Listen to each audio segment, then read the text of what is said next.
Well, good afternoon and welcome to Tyler, Texas. Beautiful afternoon, Tuesday afternoon baseball here on the campus of UT Tyler. Dr. John Groth with you on the pregame show. Had a chance to catch up with both head coaches. We'll hear from them in just a minute. The Southern Arkansas Mule Riders are in town to play on a Tuesday afternoon. We'll have comments from both the head coach, Justin Pedigrew, of the Southern Arkansas Mule Riders, and the UT Tyler Patriots head coach, Brent Porsche. And these two clubs coming off of a very different situation. The Patriots had the off week and the off weekend, so they haven't played in 9 days. And you contrast that with the Mule Riders. They played 3 games in the last 2 days as they got some weather that moved through their area and had to back up their conference series with first place Harding. And sure enough, they played really good baseball and ended up sweeping Harding and taking over first place. So they're 17-7 in conference play, 24-13 overall, and they are 1 game ahead of Harding in the Great American Conference. So with that as a little bit of a backdrop, let's hear from Justin Pedigrew, the head coach for the Southern Arkansas Mule Riders. Okay, thank you. All right, we're here with Justin Pedigrew, and welcome. Well,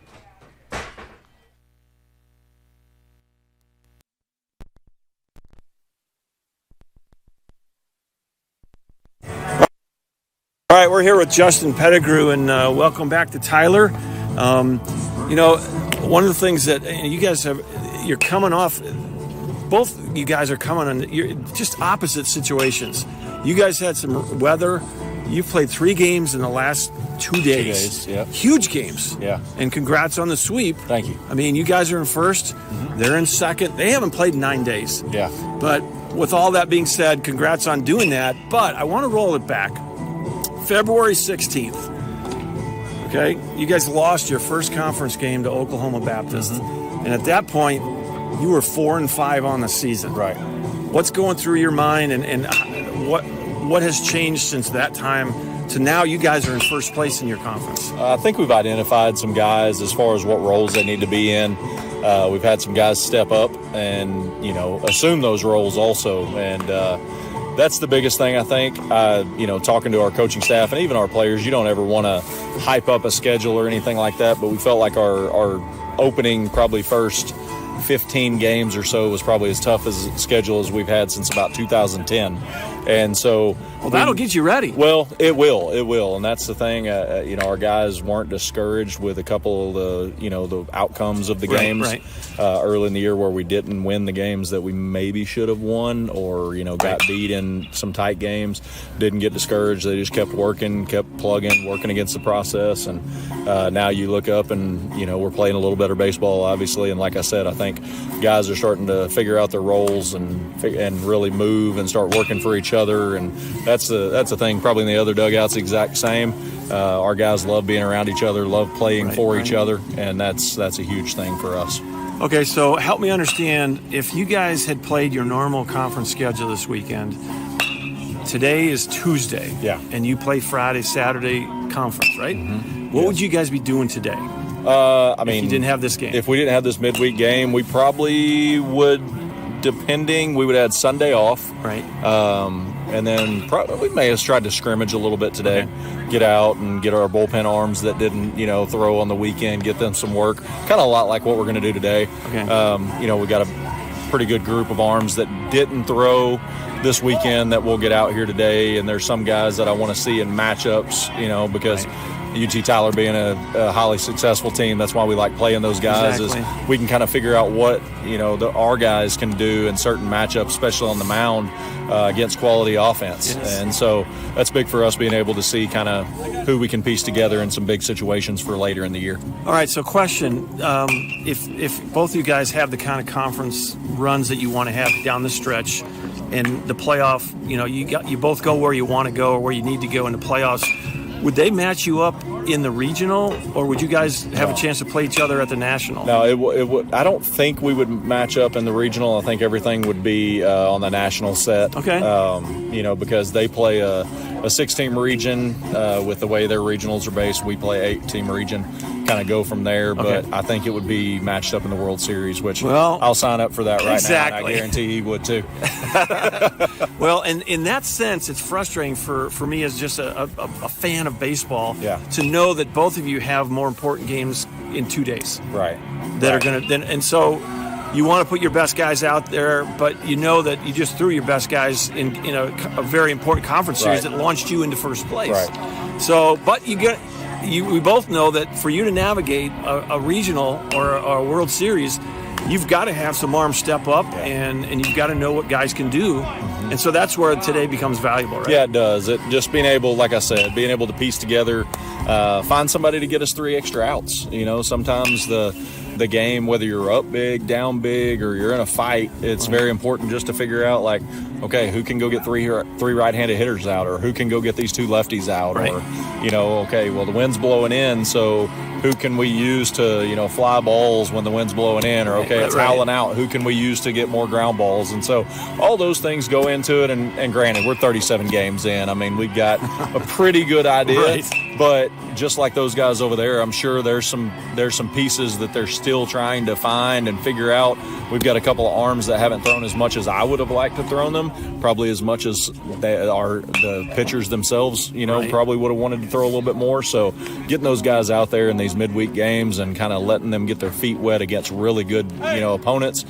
Played Arkansas Monticello last Tuesday, got some guys in, and then of course coming over here to Tyler again with another really good opponent, being able to get some guys in and see what they can do. That will help us, down the stretch. Well, we're supposed to have some nice weather this week. What will tomorrow and Thursday look like for you guys after this 4 games in 3 days stretch? Tomorrow will be a day off. So tomorrow for me will be a spend time with my wife and my 2 kids, and get caught up on daddy time. Right. And so that's going to be a big thing for us, just because we did push back and with the rain. And so before, you don't really want to take too many days off. And so with us going into Sunday, Monday, I was fortunate enough to get up, go to church with my family, go to Sunday school, go to church with my family and everything on Sunday, and still get to the park in plenty of time. And that's the benefit of playing those games at home, right? Yes, exactly. So that was nice. But there's my daughter, matter of fact, has her first softball game tonight, and my son has his first baseball game on Thursday, league ball.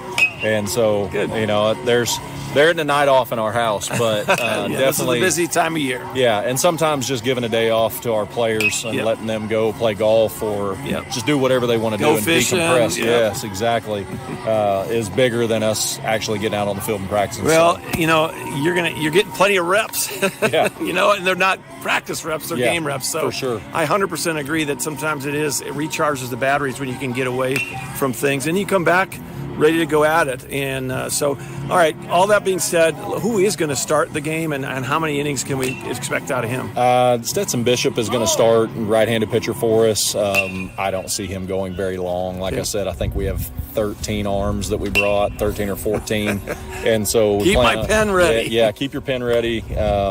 Probably a lot of marking, and everything in the scorebook. But depending on matchups and different things like that, we may end up going a little less or a little more with some guys and just kind of see how that works out.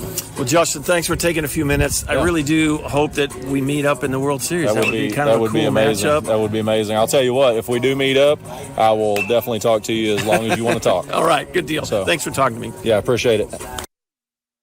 Big shout out from Justin Pedigrew giving me some of his pregame time. The Mule Riders, big conference sweep the last 2 days. They played a single on Sunday and a doubleheader yesterday and swept first place Harding to take over first place. They are now 17-7 in the Great American Conference, and they are alone in first place, 1 game ahead of Harding. So they are well-traveled, and these guys will not have trouble sleeping on the bus back home after this game.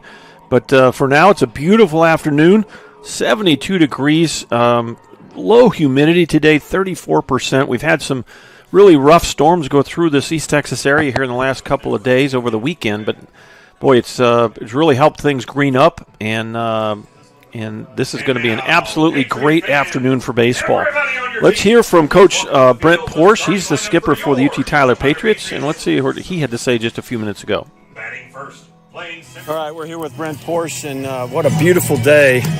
You guys are coming off a nice 9-game stretch of not having to play baseball. They're on the opposite. They played 3 in the last 2 days. Yeah. Talk about you guys, what you've done in the last 9 days and what you expect today. We got some rest in the last 9 days. Right. Much needed. So we had a lot of rain last week, so thankfully we weren't trying to tarp and untarp the field Right, and get exactly. the field ready. We spent some days in the indoor getting some stuff done, and we got to get on the field early in the week, and then gave them off for the weekend and brought them back yesterday, and here we go today. So it was a good week. Bodies look fresh, moving around well. We always try to schedule a midweek coming off the bye week, right, before we play again on the weekend, and so good and on that side, and we still are banged up a little bit in some spots, and it was a good weekend for some recovery. Exactly. So, you've been able to string together a couple of nice streaks, 1 8-gamer, 1 7-gamer, and you've won 11 of your last 14. You're playing really well as you enter into these last 3 conference weekends. This will be your last non-conference game of the season. So how do you get them back? How do you get them rolling? You want to be rolling into that playoff time. What's the approach on the coaching side of things? Yeah, I think we got to keep doing the things that we've been doing all year long. We've got to, I guess the balance is to find a way later in the year, and it's nice to have a bye week like we just did.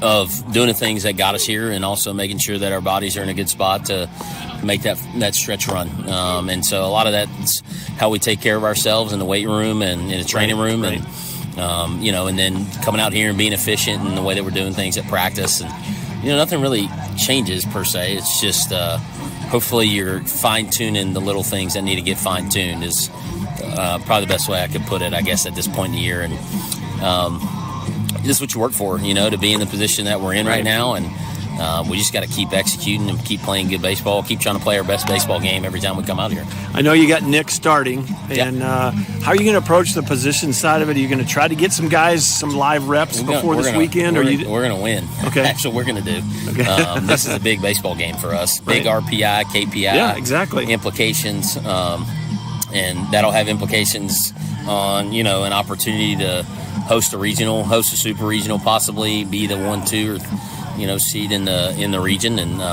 so it's a big game for us. So we're going to go at it with what we think we need to do to win, and obviously we got a conference weekend this weekend that matters as well. So we can't just throw everybody. We gotta save some guys for the weekend. And everybody's fresh, So we'll see a bunch of arms today. Good. But yeah, we'll throw our best bullets and try to get this win. Well, I asked Justin earlier, and I guess if you guys go where you want to go and they go where they want to go, you could meet up in the World Series. That'd be great. That'd be cool, wouldn't it? It would. Love those guys. They do a great job. They've been really successful at the Division II level for a really long time, and that's what we're striving to get to, is a place where we're competing in a regional every year, and we're making trips to the World Series and giving ourselves a chance to win the last game of the year. And so, it'd be great to see those guys again, because obviously that means we're both in a really good spot. So. Well, great day to play baseball. Go get one today. Yes, sir. Thank you. All right, big shout out to Brent Porsche for giving me a few minutes of his time. Both these coaches have put their clubs in really good positions to come down the home stretch. Both teams have 3 conference series left. And as we said a minute ago, the Southern Arkansas Mule Riders are in first place in the Great American Conference after sweeping what were the first place Harding Club. And they're coming in 3 games in the last 2 days. The Patriots are on the other end of that spectrum, 9 days off before today. And you heard Coach Porsche a minute ago talk about the RPI implications of this game today. So may you get a win today, and it may help you host a regional or super regional. So lots on the line here on a beautiful Tuesday afternoon. Dr. John Groth with you on the call as we'll walk you through these lineups. Southern Arkansas are 24-13 on the year, 17-7 in first place in the Great American Conference, led by 9th-year head coach Justin Pedigrew. Here's the lineup he's put down for today's game. Leading off is the third baseman, Jaden Woolbright. Batting second is the designated hitter, Lee Matsuzuki. Batting third, shortstop, Brandon Nickel. Batting cleanup, right fielder, Jaden Hill. Batting fifth is the center fielder, Trace Shoup. Batting sixth, first baseman, Carter Clearhout. Batting seventh, left fielder, Glenn Wilson. Batting eighth is the catcher, Jared Rose. Rhodes, and batting ninth for the Mule Riders, second baseman Peyton Ballard. Ballard will be the 9-hitter for the Mule Riders. On the mound to be the starting pitcher is Stetson Bishop. Now, keep your pens handy if you're keeping score, because Coach Pedigrew said they're going to be using a lot of arms. He brought 13 different arms here down to Tyler. Not everybody made the trip, as you might expect, after playing 3 games in the last 2 days. And we'll walk you through the defensive alignment for the Patriots momentarily. Nick Niebuhr on the mound. There's the first pitch. And we're underway here, 4:02 Central Time. Beautiful day, 72 degrees, west-northwesterly, 3 to 7 miles an hour. Breaking pitch, and that's swung on and missed, and it's quickly 0-2. Nick Niebuhr going to get his first start of the year, his 14th appearance for UT Tyler. Swing and a miss, and there's your first strikeout. So Niebuhr comes in with, was the first pitch a fastball? There's 2 sliders, 3 sliders. And good morning, good afternoon, and good night. Here's Lee Matsuzuki. So 1 up, 1 down here in the top of the first inning. Niebuhr the wind, and there's another slider that's off the plate. There's the first ball of the game. Brock Bearden's in left, Connor Clark in center, Justin Williams in right field. Around the infield, it's Mason Hammonds at third base. Next pitch is in there for a strike. Shortstop is Drew Schmidt. Tanner Hornback will be the second baseman. Bryce Jewell at first. Blake Labuda behind the plate. And on the mound, 6'2", 205, a right-handed senior from Rockwall, swing and a miss, and it's 1-2. Nick Niebuhr, he's 1-1 on the year, 2.53 ERA. His 14th appearance of the year, but his first as a starter. 21 1/3 innings, 21 strikeouts, 7 walks. The right-handed senior out of Rockwall, Texas, Nick Niebuhr. 2 balls, 2 strikes, 1 out, nobody aboard. Lee Matsuzaki. Strike 3 called. Back-to-back strikeouts for Nick Niebuhr. First one swinging, and then now Matsuzaki looking. And here's Brandon Nickel. Again, the now batting for Southern Arkansas, shortstop number 7, Brandon the Nicole. Mule Riders coming off a 3-game sweep in the last 2 days. Single game on Sunday and a doubleheader yesterday in Magnolia. And so got probably some tired young men after the 3-hour trip down from Arkansas. Swing and a miss. And boy, Nick Niebuhr just really filling up the zone here. Sliders right at 82. Not sure we've seen a fastball yet. There's another slider. Maybe that's the strategy here. Inning 1 is nothing but sliders. No balls, 2 strikes, 2 outs, and nobody aboard. Niebuhr from the full windup. And that's off the plate. UT Tyler with their Yankee pinstripes today. All white pinstripes. Got the navy blue ball caps and UT Tyler T on the left chest. Little tapper right back to Niebuhr, and he'll run it halfway over and then flip it to Jewell for the 3rd out of the inning. 3 up, 3 down, nothing across for Southern Arkansas. We're through 1/2 inning here at UT Tyler. Glad you're with us. Southern Arkansas 0, and the UT Tyler Patriots come to the plate.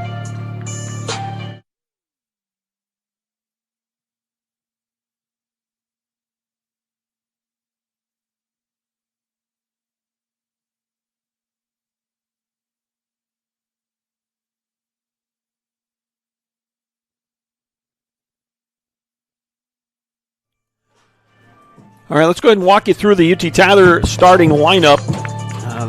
The Patriots are 28-9 overall, 28-8 in conference play. They're led by 9th-year head coach Brent Porsche. And here's the lineup that Coach Porsche has put down for today's ballgame. Leading off is the center fielder Connor Clark. Batting second, right fielder Justin Williams. Batting third, shortstop Drew Schmidt. Batting cleanup, the designated hitter, Caston Mason. Batting fifth, first baseman, Bryce Jewell. Batting sixth is the catcher, Blake Labuda. Batting seventh, second baseman, Tanner Hornback. Batting eighth is the left fielder, Brock Bearden. And batting ninth for the Patriots, third baseman, Mason Hammonds. Defensively for the Mule Riders, Glenn Wilson in left field, Trace Shoup in center. Jaden Hill will patrol right field today. Around the infield, Jaden Woolbright at third base, Brandon Nickel at short, Peyton Ballard at second, Carton Clearhout at first base. Behind the plate, Jared Rhodes, and on the mound, 6', 170, a right-handed sophomore out of Crossett, Arkansas, Stetson Bishop. For Stetson Bishop, this will be appearance number 9 of the season, his second start for the Mule Riders. He's 3-0 with a 4.50 ERA, 22 innings pitched, 17 strikeouts, 12 walks, opposing batters hitting just 205 off the sophomore from Crossett, Arkansas, Stetson Bishop. For the Patriots, put your hands together for center fielder number 10, Connor Clark. And Connor Clark for the first time today. Full windup for Bishop in their first strike. Again, Bishop, 9th appearance of the season, and 8 of those 9 are out of the bullpen. So this will be his second start. And this is kind of typical as Clark swings through a pitch. A little change up there. And it's 0-2.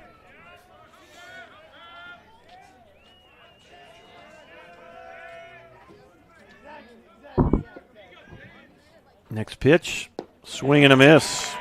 Another good change up there. And both these pitchers have started this ball game with a strikeout. Here's Justin Williams for the first time. Now batting for the Patriots. Let's hear it for right fielder. Justin Williams, 6'2", 195. He's a senior out of Jackson, Mississippi. Transfer from southeastern Louisiana. He'll step in with nobody aboard, 1 out.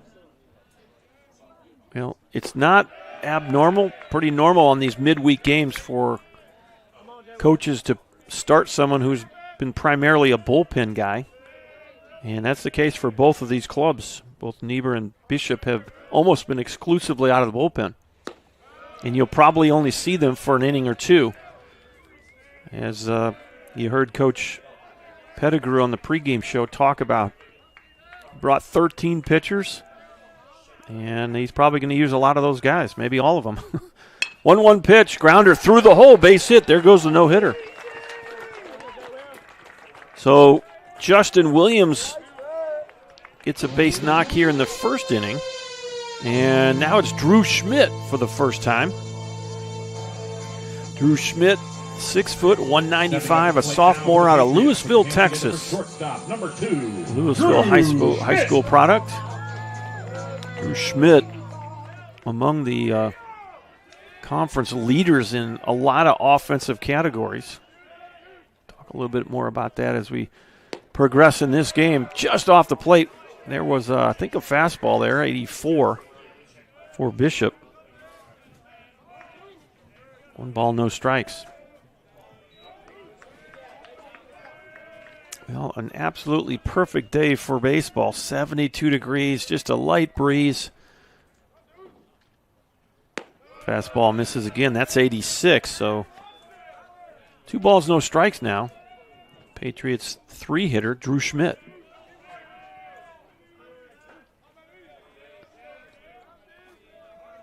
Well, when you talk about baseball, sometimes it's good to keep playing when you're winning. And, boy, right over by the UT Tyler dugout, but out of play. Mule Riders have won 3 in a row. They swept Harding this weekend. Normally they would play Friday, Saturday series. They end up playing Sunday, Monday, as they got a bunch of rain like we had through. A lot of times the rain will come through East Texas and head right up into Arkansas, and that's what happened this weekend. And they played doubleheader yesterday and were able to sweep Harding, and Harding was in first place when the series began. And by sweeping Harding, the Mule Riders are now in first. I'll give you the lowdown on the Great American Conference standings here. Just a moment. Bishop's going to try to keep Williams close to first base. So Southern Arkansas is in first place at 17-7. Then it's Harding at 17-8. Arkansas Tech in third at 14-9. Arkansas Monticello is 14-10 in fourth. Henderson State right behind, are actually tied at four. There's actually three teams at 14-10. Arkansas, Monticello, Henderson State, and Ouachita Baptist. Northwestern Oklahoma State 13-11. Oklahoma Baptist is 11-13. Here's the next pitch. Runner on the move. Throw to second base is offline. And sliding in safely is Justin Williams. Southeastern Oklahoma State 11-13, tied with Oklahoma Baptist. 9-14 Southwestern Oklahoma State. East Central 7-17, and Southern Nazarene 3-21. So those are your standings for the Great American Conference, in which the Mule Riders are at the top. Line drive into right field. That's trouble, and it's into the corner. Schmidt will go to second. He'll drive in the first run of this ball game, and the Patriots lead this one 1-0. Well, that was a fastball, 87, and Schmidt, what a nice job taking that ball where it was pitched. Didn't try to do too much with it and just drove it into the right field corner. Drew Schmidt, double number 17 of the year. Caston Mason. And RBI number 38 for Drew Schmidt. Here's Caston Mason. And he got hit by the first pitch right off the front arm. I think he had that Evo shield on there, so he'll toss the Evo shield aside, jog down to first. And the Patriots trying to put some runs on the board. They've had some traffic here in the first inning. Here's the 5-hitter, Bryce Jewell. Now batting for the Patriots. Let's hear it. So this inning has gone strikeout, Bryce Jewell. base hit to left field, double to right field, and now a hit batter. And here's Bryce Jewell for the first time today.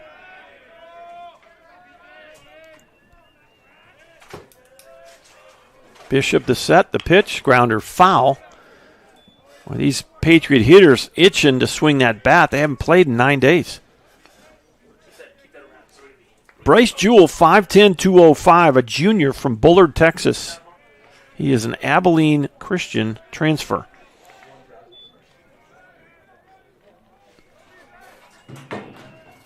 Oh, 1 count. Bishop the set and the pitch. It's outside. They're going to throw behind the runner at first base. And everybody's back safely.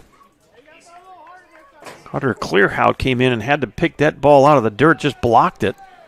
Otherwise, that goes into right field. The base runners advance, so nice job by him. 1 ball, 1 strike, 1 out, 2 aboard here. Patriots have scored. It's 1-0. They're looking for more right here. Little tapper foul, third base side, where the Mule Riders are in the third base dugout. And the home side here at Irwin Field is always that first base dugout.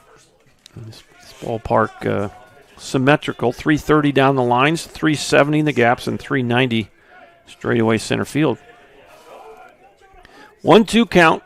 Here's the pitch. Popped up. That's going to get out of play. Just over the dugout. Got a grassy hill right behind the home dugout and a bigger grassy hill right behind the third base dugout. Got a nice Tuesday afternoon crowd. Still trickling into the ballpark. Transfer day? Is that what it is? Transfer day here at the ballpark. Student transfer day. So it's not transfer portal day. If that was true, we would have this place packed. People are still coming out. It's a beautiful afternoon for baseball, so if you are in the area, come on out and enjoy it. We still got a lot in front of us here. 2 balls, 2 strikes, the pitch. And, boy, that hits the bag and bounces into left field. Another run's going to come home. Bryce Jewell's going to jog into second base with a stand-up double. 2-0 Patriots. Well, that ball was hit sharply, and third baseman Jaden Woolbright was going to dive and try to make the play, and it bounced right off the third base bag over him into left field. Now batting for the Patriots. Put your hands together for And so another run home, RBI double for Bryce Jewell. And now it's Blake Labuda's turn. For Bryce Jewell, that'll be double number 7. Swing and a miss, strike 1. And for Bryce, that will be RBI number 27. 0-1 pitch, swing and a miss, 0-2. 86 with the fastball in on the hands. And, boy, with one out, second and third, just need to get this thing to the outfield or knock it through a hole here. Got a battle here with an 0-2 count. The pitch. And fastball away, misses. 86 miles an hour. Shout out to Baylor Battles on the TrackMan. We got the TrackMan data right in front of us here. Next pitch. Got him to chase a fastball up out of the zone for strike 3. 2 strikeouts in the inning for Stetson Bishop, and now striding to the plate is Tanner Hornback. Now batting for the Patriots. Let's hear for second baseman number 11, Tanner Hornback. Tanner Hornback, 5'9", 175, a sophomore out of Lafayette, Louisiana. Baton Rouge Community College transfer. First pitch off the plate. Well, boy, you'd love to squeak these other 2 runs in and really maximize this inning. And, of course, Stetson Bishop trying to do the opposite. He's trying to minimize out there. 1 ball, no strikes. The pitch off the plate. 2-0. You know, you do have first base open. And the 8 hitter is Brock Bearden. He's swinging a bat in the on-deck circle. Bishop the set. Here's the 2-0. Way inside, 3-0.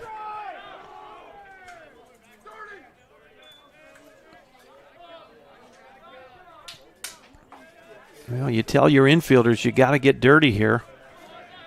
Keep this ball on the dirt. There is strike, 3-1. 85 on the fastball. Took a little bit off. Located it right on the black.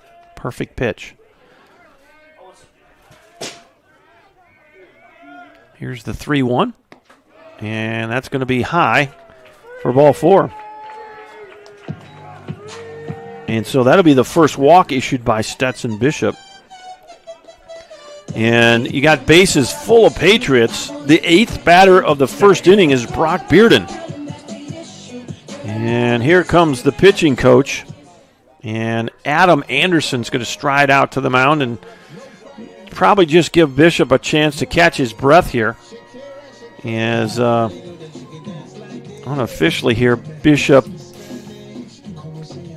27 pitches so far here in this first inning. Niebuhr would throw 13 to retire the Mule Riders in order in his half of the first inning. So been a long inning and a lot of pitches. You heard Coach Pedigrew talk about the fact he brought 13 pitchers along with him from Magnolia, as they just got done playing a 3-game series Sunday, Monday. So a number of the guys were left back home because they weren't going to pitch in this non-conference game against UT Tyler. But he does have 13 arms if needed, so see how that plays out. Here's the 8-hitter, Brock Bearden. And that pitch is low, ball 1.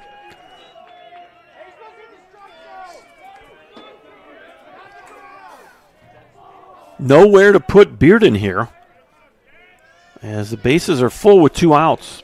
Bishop's going to go from that full wind. Here's the pitch. High, not close. 2-0.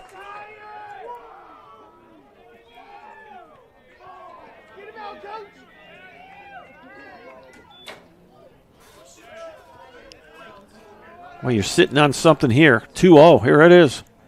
High, ball 3. Well, now you're going to be taking a pitch more than likely. if you're Brock Bearden. You keep him throw a strike, and that will precipitate some activity in the bullpen for the Mule Riders. Next pitch, in there for a strike.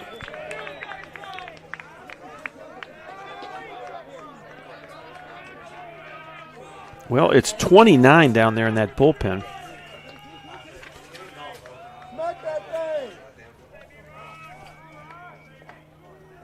Eli Hutcherson just caught the inside corner. Perfect pitch, and it's a full count. So now the Patriots will be off with this pitch.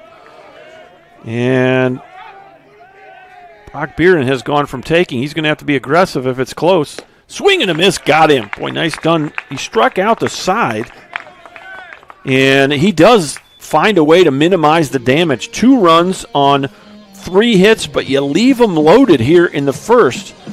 And we got a new score after 1 complete inning at UT Tyler's Irwin Field. It's UT Tyler 2, Southern Arkansas 0.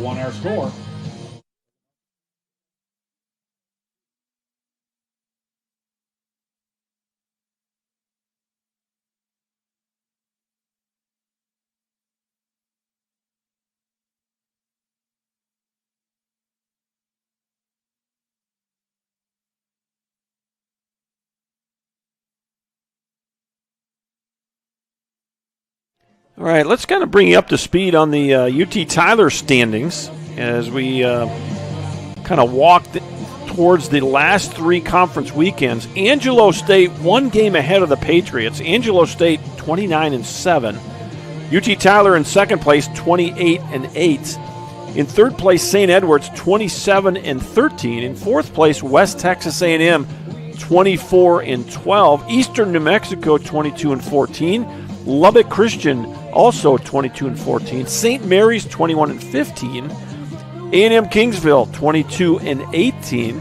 UTPB 13-23. Cameron 11-23. A&M International 10-26.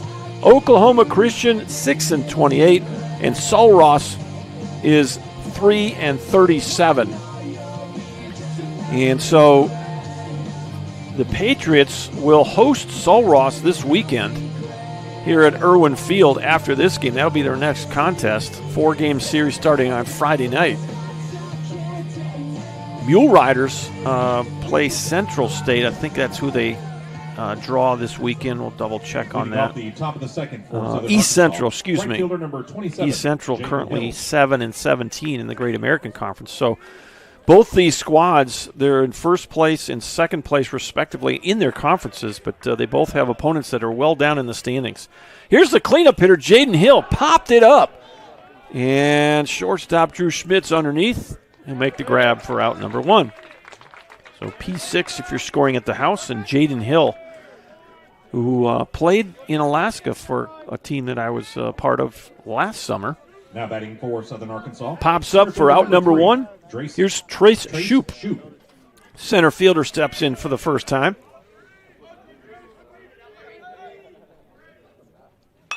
First pitch swinging, fouls it liner over the UT Tyler dugout on the first base side.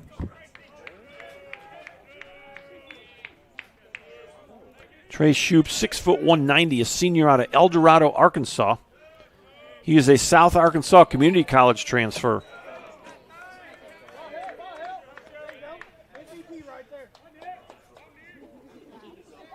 Jaden Hill, our leadoff hitter this inning. Next pitch, it's hammered high and deep, but way foul, left field side, up on the dog hill. And out of play. I have seen at least one dog at the ballpark here, and the dog is not on the dog hill. Got a nice little black lab mix over here. Maybe it's more of a German Shepherd mix. 2 balls, 2 strikes, 1 out. Here's the slider at 82. And it's a full count. 2-0 Patriots, top of the second inning. Boy, he got jammed. Schmidt fields it cleanly, throws across, 2 outs. Boy, that 91-mile-an-hour fastball by Niebuhr got in on the hands of Trace Shoup, and routine grounder to Schmidt for out number 2. Here's Carter Claerhout. Now batting And Claerhout for the first time. Number 35, Carter Claerhout. Claerhout, 6'1", 240. Big left-handed batter. Steps in for the first time, the first baseman. Ground ball the other way, backhanded by Hammonds to his feet, throws him out, and there's your inning. Nicely done by Mason Hammonds. It's a 1-2-3 second inning for Nick Niebuhr. No runs, no hits, no errors, nobody left on base. We are through 1.5 here at Irwin Field, and the Patriots hold on to a 2-run lead. Watching UT Tyler baseball on Flow College.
Well, looking at the scoreboard for the Lone Star Conference, we're trying to figure out, might be a little bit of an electronic glitch here, but Cameron took the first game from Oklahoma Christian today, 12-8. That was the final in Edmond, Oklahoma.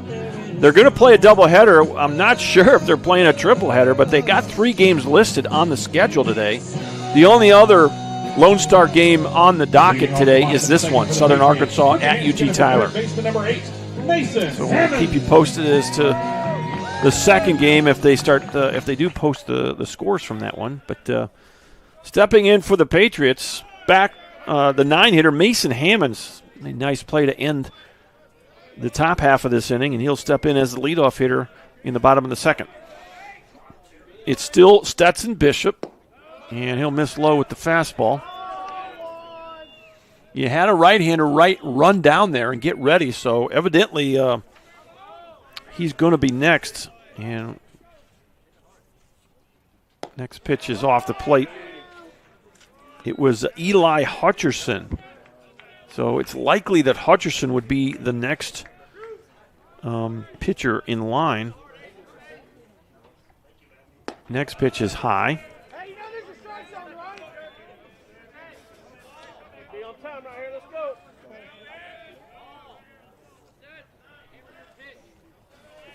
Stetson the 3-1. Popped up in the infield. Should be playable here. And who's going to get it? It's going to be the second baseman, Ballard, taking that one for out number 1. P4 if you're scoring at the house. 1 up, 1 down. Back to the top of the lineup. Connor Clark struck out his first time. 0 for 1. Stepping up to the plate now for the Patriots. Put your hands together for center fielder number 10, Connor Clark. Connor Clark, 400 average on the year for UT Tyler. 5 doubles, 2 homers, 18 driven in.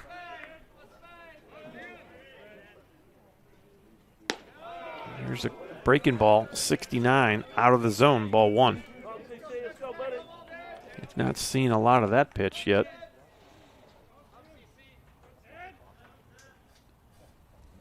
One 0 pitch, just a bit low. 2 balls, no strikes. Well, I've got spots for 7 pitchers on both of these teams, so we'll see. I think I'm going to fill up all the boxes. Here's the 2-0. Swing and a miss. Boy, did not get cheated on that one. Connor Clark Could not connect on that one. 2 balls and a strike. Mule Riders got their royal blue tops, royal blue caps with the yellow bill and the white and yellow trim all the way around. White pants with the blue stripe down the side. And it's going to miss. They got the old school stirrups on. And most of their players, maybe all of them, got the high pants going. So here's the 3-1.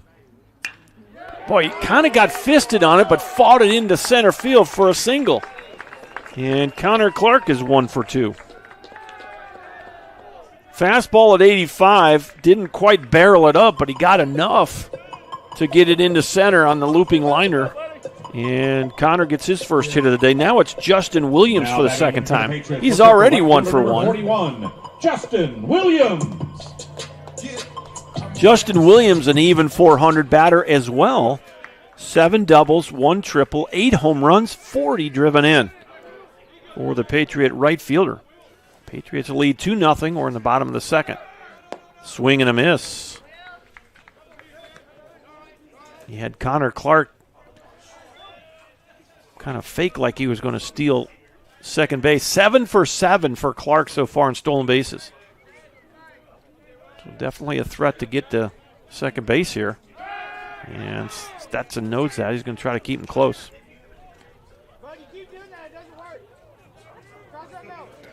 Got a nice Mule Rider contingency who's made the trip to Tyler. Seeing a lot of Mule Rider gear in the stands today.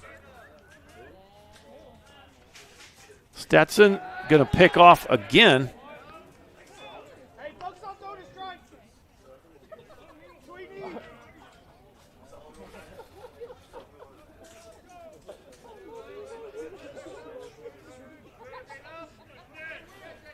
No balls and a strike. There goes the runner. You throw to second and got him. So that's the first time all season that Clark has been thrown out. And that'll erase the 1-out base runner. Now there's 2 outs, nobody on. And the count, I think he said 1-2, 1-1.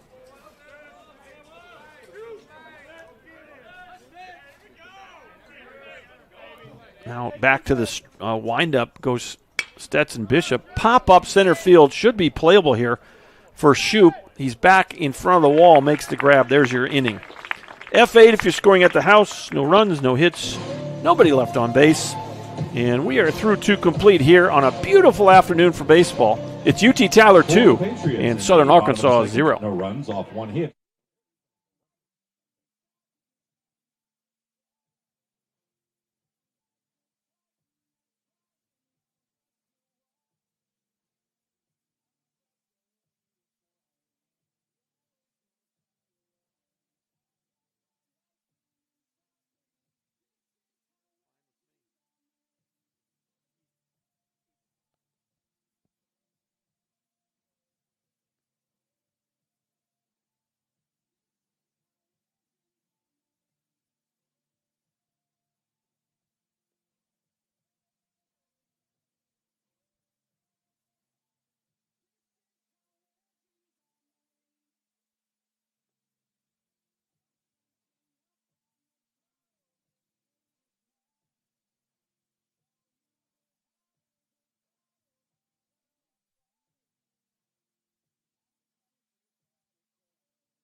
Welcome back to Tyler, Texas. This is Dr. John Groth on the call.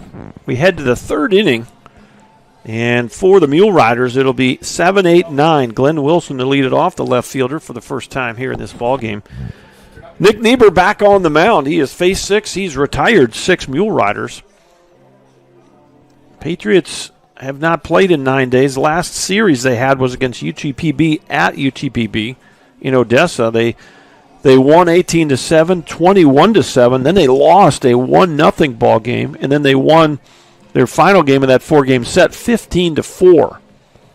And the Mule Riders coming off a 3-game sweep of first-place Harding. They won 5-3, 7-4, and 3-1. So 3 really competitive games go the Mule Riders' way, and they overtake Harding for first place. First pitch is off the plate, ball 1. Left-handed batting left fielder Glenn Wilson, first time up. Next pitch is going to be a slider that catches the outside corner. 1 ball, 1 strike. Glenn Wilson, 5'10", 175, a junior from Rome, Texas. Rose State College transfer. And that's in there for a strike. 1-2. 7-8-9 for Southern Arkansas University. Little tapper right back to mount off the glove of Niebuhr and can't make the play. That'll be the first hit. It's going to be a 1B, 1-4. How's that? Glenn Wilson, he knocked it right up the middle. Niebuhr tried to glove it. It glanced off his glove, and Hornback ended up coming in and making a play on it. And by the time he could get it over to first base, there was not enough time to get a pretty quick Glenn Wilson at first base. So there goes the no-hitter. And now it's Jared Rhodes, the catcher, for the first time. Base hit to right field, first pitch. And back-to-back hits here for the Mule Riders. Good piece of hitting, 89-mile-an-hour fastball, and he just took it the other way. So Rhodes is at first, Wilson at second, nobody out, and it's Peyton Ballard stepping in. Second baseman for the first time. Ballard, 5'11", 165, a junior out of Hot Springs, Arkansas. Lakeside High School product. Well, you might see sacrifice bunt right here. Bryce Jewell going to creep in at first, and Hammond's at third, expecting a bunt. And slider on the outside corner, strike 1. See if he goes to the bunt here with an 0-1 count. Next pitch. There's the bunt. Right out in front of the plate. Tough play. You got to hurry. And got him at first base. Boy, a bang-bang play. You do have the challenge here. And they're not going to use it this time. So that'll be a sacrifice. That'll go 1-3. The runners move up 90 feet. Back to the top you go. Jaden Woolbright. Third baseman number 21, Jaden Woolbright. So Woolbright struck out swinging his first time up. Got a chance. He gets a base hit here. Got a chance to tie this game. 2-0 Patriots. We're in the top of the third. First pitch swinging. Driven to right field. And it's caught on the run by Justin Williams. 1 run's going to come home. And the lead is cut in half. Jaden Woolbright drove that ball. And ball carried pretty well to right field. Williams flagged it down. That'll go F9 on the sacrifice. RBI for Woolbright. Wilson comes home to score, and Rhodes goes to third. So 2 outs in the inning. Runner at third. And here's Lee Matsuzaki. Struck out looking his first time up. Left-handed batting DH. And there's a fastball at 91 off the plate, ball 1. Well, the Mule Riders with an opportunity here. Tying run 90 feet away here in the third inning. Swing and a miss. Good slider. 82 miles an hour up under the hands of Matsuzaki. What a year he's having. 333, 14 doubles, 2 triples, 3 homers. 34 driven in. That leads the club. He is among the Great American Conference leaders in those categories. I think he's in the top 10 in batting average. And he's third in doubles with 14.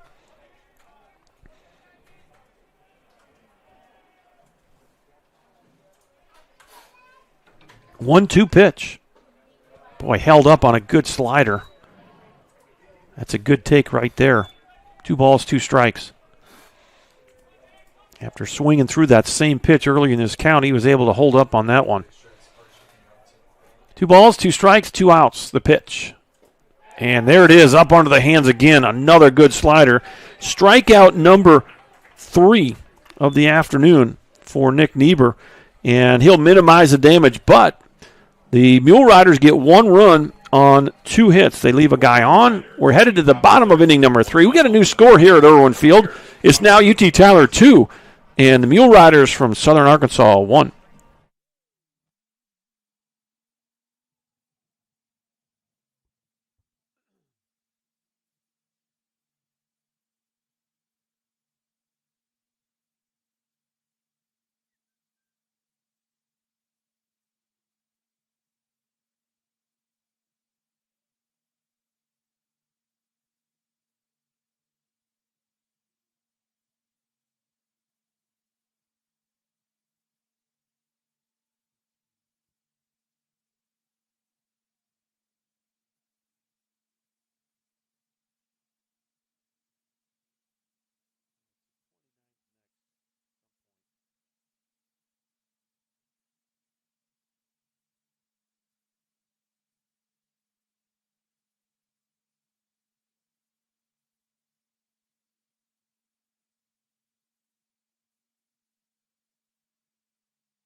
Put your hands together for short. 72 and sunny here at Irwin Field on the campus of UT Tyler. Dr. John Groth with you. Bottom of the 3rd inning.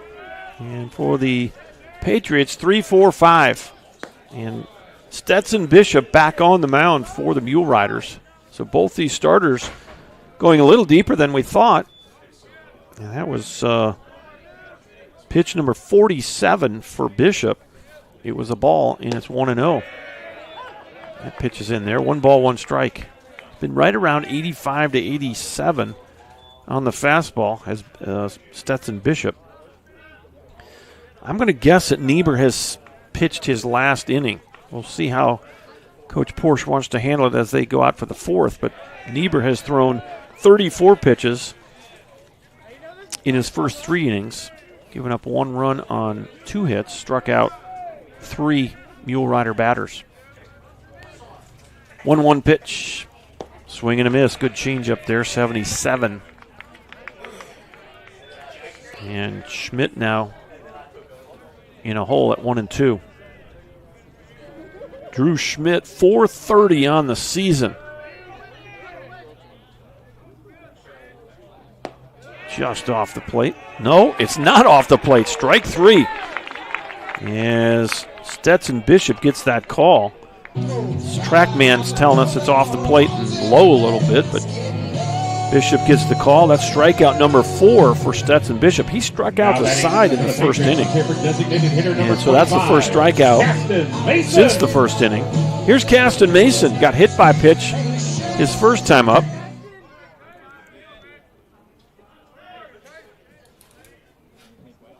First pitch swinging, pretty well hit the left. That's going to travel, and if it stays fair, and it is fair ball, falls right inside the foul line, right by the foul pole for a double.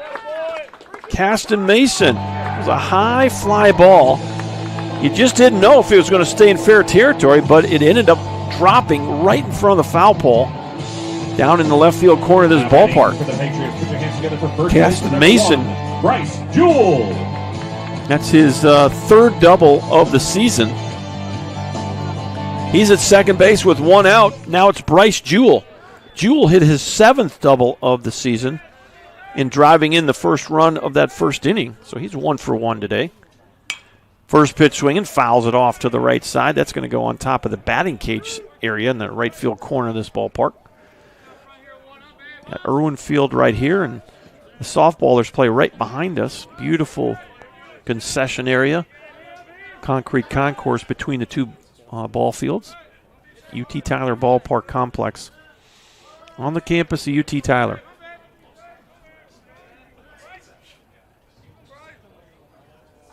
Bishop to set. And now he'll spin and throw to second. And a well-located pickoff keeps Mason close to the bag. Well, you got Eli Hutcherson down there kind of twiddling his thumbs. He's ready to come in when needed. He's more than likely going to be the next pitcher either way. Just depends on when it is. No balls and a strike. Another pick. And Mason dives back in.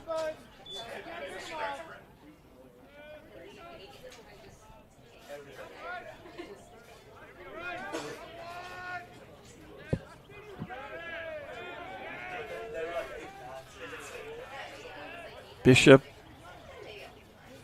Here's the 0-1. And that's just off. Did they call that a strike? Mr. Umpire is definitely going off the plate here as we progress in this game. That ball was probably maybe 2 balls off the outside corner. I'd live right there if I was pitching. Here's the 0-2. Little tapper third base. That's going to go foul. Taylor White down there has got the long sleeve pullover. A little surprised he's got that on today. Coach Pope got the long sleeves on as well today, but it will get cooler as that sun drops, so not sure we're going to have the lights on before this one's over. We'll see. Here's the 0-2. That's well off the plate. A 4 o'clock start. The sun is dropping about 7:30 these days, so we'll see if we're still playing then. I think you never know. We went 11 innings the other day at TJC, so high pop-up, shallow right field. And Jaden Hill coming in, camping under it, catches the ball, and there's out number 2. So F9 if you're scoring at the house. 2 outs, and here's Blake Labuda. Blake Labuda struck out back in the first inning. He's 0 for 1. And Labuda on the year, a nice season, 357. Blake's got 3 doubles, a triple, 4 homers, 23 driven in. Patriots would like to get this run across. Ground ball left side, it's in the hole. You got nowhere to go with it, and Caston Mason, with 2 outs, scrambled over to the third base. That ball was hit so slowly that Nickel couldn't. Normally you'd want a 6-5 there, and you had Woolbright going to his left, so there really was no one at the bag to put the tag on. So that'll be an infield single for Labuda. 1B6, and over to third goes Mason. First and third, 2 outs. Tanner Hornback. Hornback walked his first time up. 389 on the year for the Patriots. 8 doubles, a triple, a homer, 22 driven in for Hornback. And first pitch right at the top of the zone, strike 1. 86 on the fastball for Stetson Bishop. 2-1 our score, bottom of the third inning. Patriots trying to get a little 2-out rally going here. Here's the pitch. Another good pitch there. I think that was a slider. Might have been a changeup. 78, right on the black. So now you got to battle with an 0-2 count. Tanner Hornback, the 7th batter in the UT Tyler lineup. Here's the pitch. Battle, little floater into right field. The Hill coming on, and Etrius, the second baseman. Ballard going out to make the grab for the final out. F4, if you're scoring at the house. The Patriots threaten but cannot score. It's no runs on 2 hits. You leave 2 guys on. We are headed to the 4th inning here at Irwin Field. UT Tyler 2, Southern Arkansas 1. 2 hits, there were no errors.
All right, the Patriots have gone to the bullpen for the first time today. Jacob Haddon is the new pitcher. 5'11", 170, left-handed junior out of Georgetown, Texas, a Hutchinson Community College transfer. And for Jacob Haddon, this will be appearance number 9 of the year. He does have 2 starts, 3-1 with a 5.00 ERA. He's got 18 innings under his belt, has struck out 13 and walked 6. The new pitcher, left-handed junior from Georgetown, Texas, Jacob Haddon. He'll relieve Nick Niebuhr. So Niebuhr throws 34 pitches in his 3 innings of work today. And he'll turn it over to Jacob Haddon. First pitch, 83 on the fastball, ball 1. This is the 3-hitter, Brendan Nickel. And Nickel takes a strike. It's 1 ball, 1 strike. Ground ball to short. Schmidt backhands. Throws to first base. 1 out. So Nickel, a ground out. And now it's Jaden Hill for the second time. And Hill, the switch hitting right fielder, having a nice year for the Mule Riders. 321 on the year, 10 doubles, 1 triple, 7 homers, 31 driven in.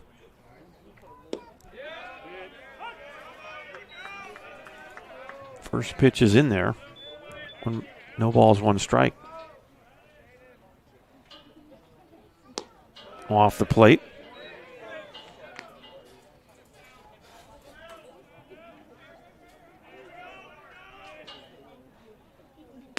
And that fastball is going to miss. Yeah, I don't know if that was a fastball or not. Change up. 2 balls and a strike to Jaden Hill. Got him to chase one there. And we're even, 2 balls, 2 strikes. 1 out, nobody aboard. Top of the 4th, 2-1 Patriots.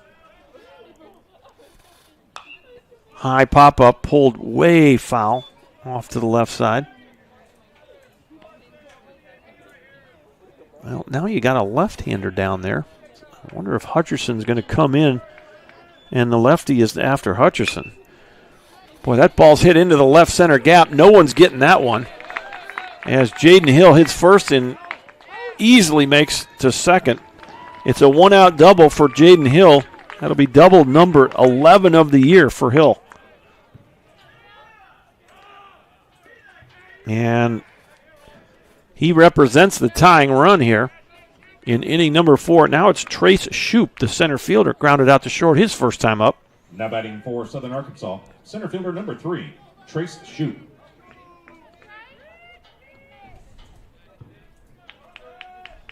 Trace Shoup, 341. That's the highest batting average for the Mule Riders so far this season. First pitch misses for ball 1. 7 doubles, 3 triples, 6 homers, 16 driven in. Jaden Hill at second, 4 for 5 in stolen bases. Line drive into left, base hit. Runner will be sent. And the throw's coming in, not going to get him. Tie game 2-2. RBI single for Trace Shoup. And for Shoup, RBI number 17 of the year. And just like that, the Mule Riders have tied it.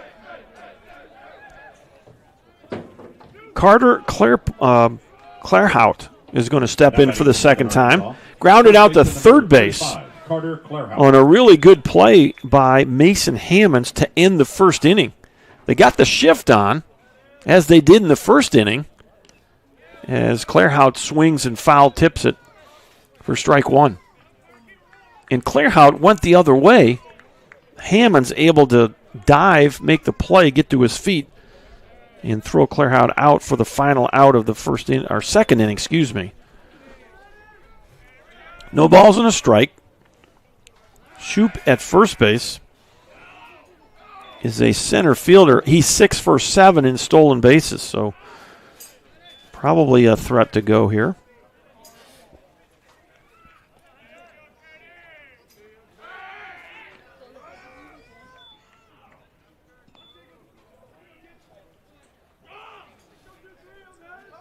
Jacob Haddon. First inning of relief. First relief pitcher for either club in this game. Here's the 0-1. Runner on the move. Throw to second base. And got him. Boy, nice. What a quick release by Blake Labuda. And caught stealing is Trey Shoup. So that's 2-6. And there's 2 outs in the inning. Nobody on now. And an 0-2 count. Breaking pitch misses well off the plate. 1 ball, 2 strikes. I got a feeling you're going to see a new pitcher for the Mule Riders. We'll see. Pop up that should stay in play. Let's see if Labuda's got room to make it. And he does and makes the grab. Good job by Blake to get over there in foul territory. That'll go P02. And there's your inning. But the Mule Riders tie it up on an RBI single by Trey Shoup. We've got a new score. It's now Southern Arkansas 2 and UT Tyler 2. Back in just a minute. For the Mule Riders.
Okay. All right, the Mule Riders have gone to the bullpen for the first time in this ball game. New pitchers, Asher Hastings, 6 foot 150, left-hander, out of Little Rock, Arkansas, SAU Tech transfer. And let's see if we can give you some numbers on him here as Brock Bearden steps into the batter's box. Brock Bearden. Asher Hastings, 0-0 with a 5.40 ERA. His third appearance of the year. First pitch is going to miss inside, ball 1.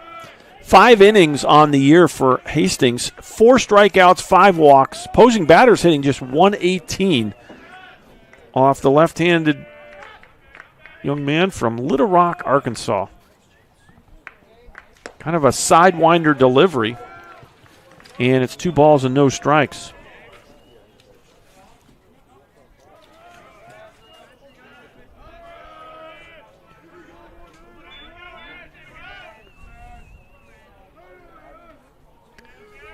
He is a junior. Next pitch, way in the side, 3-0. 8-9-1 for the Patriots here in inning number 4. We're tied at 2. Bearden, Hammonds, and then back to the top, and Connor Clark.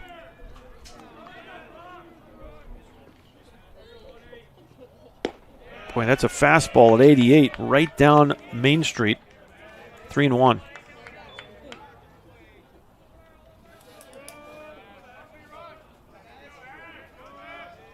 Brock Bearden, 344 on the year for UT Tyler. Kind of got hamstrung or jammed a little bit. There's Jaden Hill coming in to make the play for out number 1. Pop up. Brock Bearden's out. He's now 0 for 2 after striking out his first time up. Here's the 9-hitter, Mason Hammonds, popped up to second. His first plate appearance. Plate now for the Patriots. Hammond's 246 on the year for UT Tyler. 12 doubles, no triples, no homers, 27 RBI for Hammonds. First pitch is in there for strike one.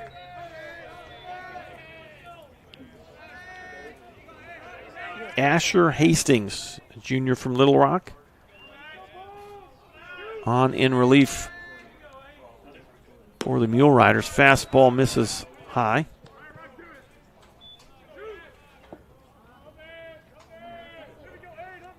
Yeah, I'm not sure that was a fastball.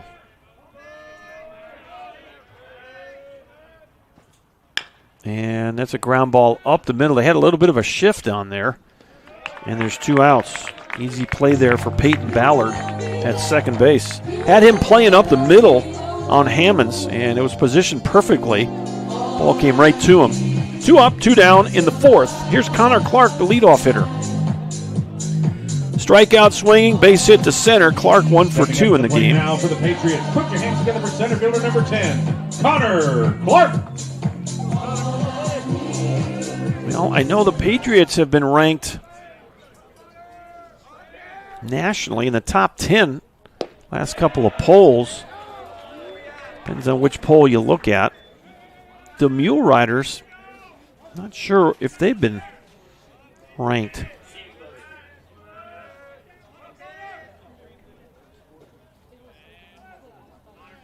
The 1-0 pitch inside. 2 balls and no strikes. Do we know if the Mule Riders have been ranked? Receiving votes. Okay, so you got 2 clubs here that are really right at the top of their respective conferences, and both of them kind of on the rise here late in the season. Popped straight back. 2 balls and a strike. And you heard Coach Pedigrew on the pregame. Both coaches feel like, I guess the way these regions are structured, as both of these teams navigate playoffs, they wouldn't meet more than likely until the World Series. 2-1 pitch. That's drilled foul. Coach Pope's got to get out of the way. On a first base coach's box. He likes to hang out in right field down there. He's never too very close to home plate. 2 balls, 2 strikes, 2 outs, nobody on. Left on right matchup. And boy, off the plate and another called strike. Mr. Umpire has gone off the plate consistently.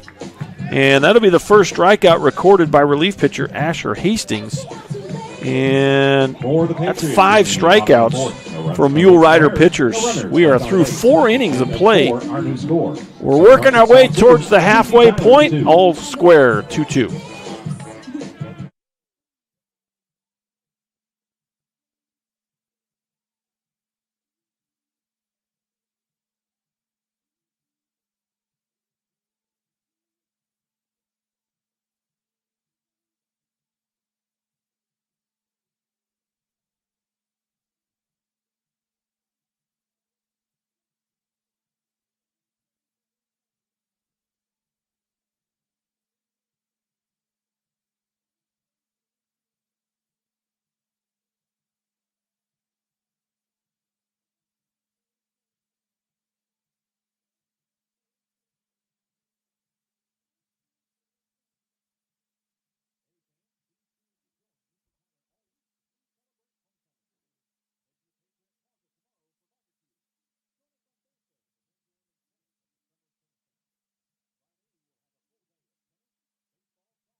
New pitcher for UT Tyler, Julio Garcia will toe the rubber. Number 9, Glenn Wilson. So Jacob Haddon goes 1 inning, throws 15 pitches, and now it's Julio Garcia on the mound. First pitch, strike called. It's 0-1. This is 7, 8, and 9. Glenn Wilson, left fielder. He had a base hit right up the middle off the glove of the UT Tyler pitcher. Though it's a line drive, L4, right at Hornback for out number 1. Boy, that's one you got to – that's going to give you a bruise on the palm right there. That's an absolute laser. And it went right to Hornback for out number 1. Catcher, number 8, Here's Jared Rhodes, the catcher. Base hit to right field his first time up. He's 1 for 1.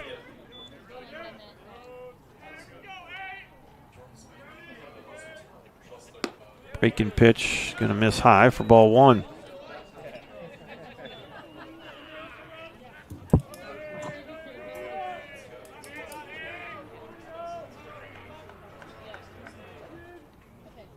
The set in the 1-0 pitch in there for a strike. 79 miles an hour on the slider. Jared Rhodes, 190 average on the year. 5 doubles, 4 triples, and still hasn't driven one in. Popped out of play. 1 ball, 2 strikes.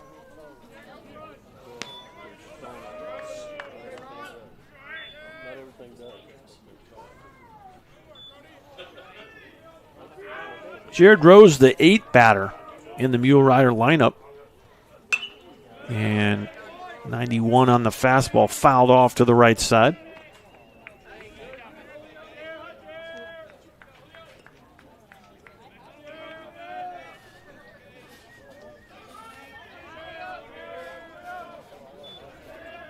Garcia the set, and the 1-2. Foul tip, held on, strike 3. First strikeout for Julio Garcia. 4 strikeouts for UT Tyler pitching. 2 outs here in the 5th inning. And here's the 9-hitter, Peyton Ballard. Ballard laid down a bunt his first time up. 25, Peyton Ballard. All right, so they made him throw that ball out. Not sure what that was all about.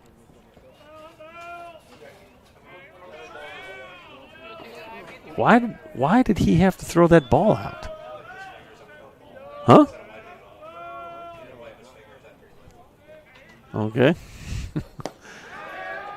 91 on the fastball, swing and a miss, strike 1. Ballard laid down a bunt, so no official at-bats yet in this game.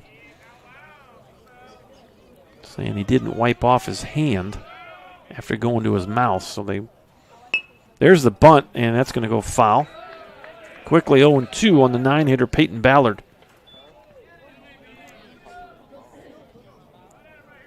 Peyton Ballard on the year, 260 average. 7 doubles. He's got 3 triples and 1 homer, 16 driven in. And he's in a hole now, 0-2. Garcia the set and the pitch. Up the middle, base hit. Boy, that's not what you want to see, is a hittable pitch. And really, Ballard went down and got a pretty good pitch. Look at K-zone on the TrackMan. And that ball was low and out of the zone, and he went down and kind of knocked it up the middle. Now batting for Southern So he's Arkansas. 1 for 1 now. Top of the lineup. Jaden Woolbright. Here's Jaden Woolbright for the 3rd time. Sack fly to right field and an RBI his last time up. Struck out swinging back in the 1st inning. So officially 0 for 1. Fastball catches the corner. Strike 1. Ballard. Ballard is 3 for 4 in steals, so you might see him go here. He thought about going there, not going in the second pitch. Just off the plate and low. Slider there. 1 ball, 1 strike. We're tied at 2 here in the top of the 5th inning on an absolutely perfect day for spring baseball. on the campus of UT Tyler. The pitch up the middle and back-to-back singles right up the gut for the Mule Riders. And they will try to string some hits together. Here's the two-hitter, Lee Matsuzaka. Couple of strikeouts for Matsuzaki. And Now batting for Southern Arkansas, designated hitter number back-to-back 16, singles Lee right up the Matsuzaki. middle. Has Ballard at second, Woolbright at first base. And here's Matsuzaki, and he is 333 on the year, 14 doubles, 2 triples, 3 homers as he check swings for strike one. Matsuzaki has 34 driven in. His 14 doubles is good for third in the Great American Conference in that category. Had a rough go of it today. 1 strikeout looking, 1 swinging. And that ball hit him. It went off the dirt and off his front foot. He's got that Evo shield, so he'll jog down without a problem. And the bases are loaded with 2 outs. 2 singles and a hit batter with 2 outs. This has all happened with 2 outs against Julio Garcia. Here's the 3-hitter, Brandon Nickel. Ground ball to the pitcher and a ground ball to short. Nickel is 0 for 2. And Blake Labuda out to talk to the sophomore from Baytown, Texas, Julio Garcia, who came on in relief of Jacob Haddon. Now batting for Southern Arkansas, shortstop number 7. For Garcia, his 8th appearance of the season. He does have 1 start, 0-1 with a 6 ERA, 9 innings pitched, 12 strikeouts, and 4 walks on the season. And now it's Nickel. Swing and a miss on a good slider at 79, strike 1. Well, both teams have gotten situations where they've had a chance to push this thing out a little bit. And so far, the pitchers have been able to minimize the damage. We're tied at 2 in the 5th. Swing and a miss. Another good slider, 78. Why would you throw anything different? He has waved through 2 good sliders. Brandon Nickel looking for his first hit. Julio Garcia trying to shut it down. There it is again, and he got him. 80 on the slider for Garcia, his 2nd strikeout of the inning. 5 punch-outs for UT Tyler pitchers. No runs on 2 hits. You leave them loaded here in the top of the 5th. We're halfway home, tied at 2. Back in just a minute. You're watching Patriot Baseball on Flow College. 3 runners left on base.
Justin Williams to come to the plate as we turn the corner in the second half of this ball game. Bottom of the fifth, tied at 2.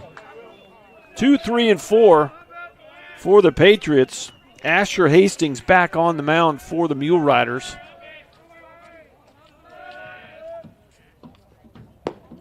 First pitch, 87 on the fastball, right at the bottom of the zone, strike one. Justin Williams, base hit to left, a fly ball to center. He's 1 for 2. Hastings likes to go from that stretch position. Here's the 0-1 pitch. Ground ball up the middle, base hit. Well, you wondered if Ballard was going to get over there, and he made his best effort, couldn't do it. Leadoff single for Justin Williams, his second hit of the game. Here's the 3-hitter, Drew Schmidt. RBI double in the first. Strikeout looking to lead off the third inning. Schmidt 1 for 2.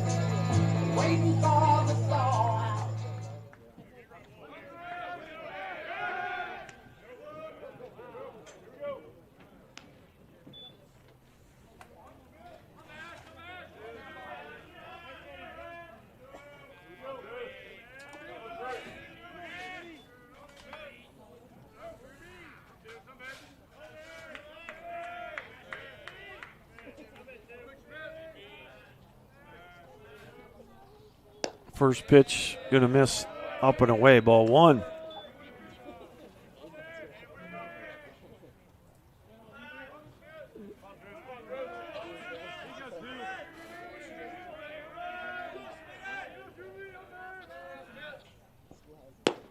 Fastball, and there's that pitch. He's calling it. Boy, if I was a catcher, I'd be setting up and living out there. He's given 2 balls off the plate all day long. 1 ball, 1 strike. And there's the pickoff.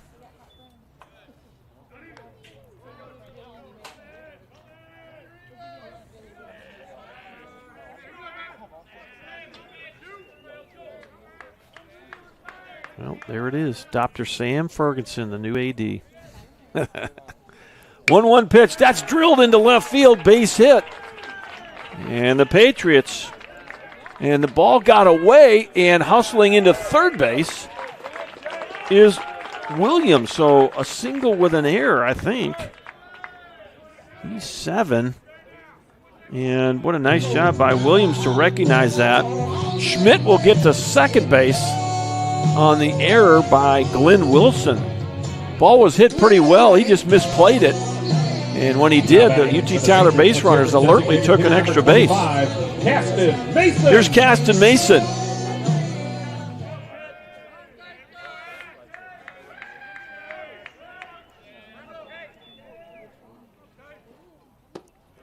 Breaking ball way off the plate.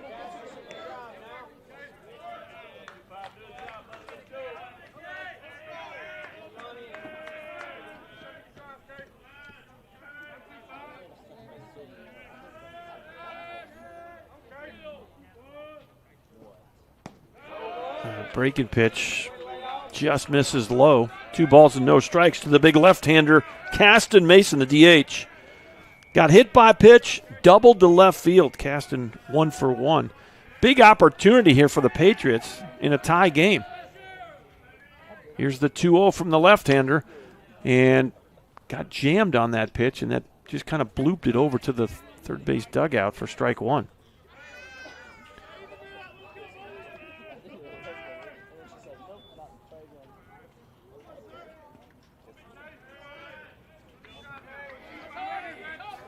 Two and 1, the set and the pitch. Swing and a miss, 88 fastball. And boy, you need a good at bat here from Caston Mason.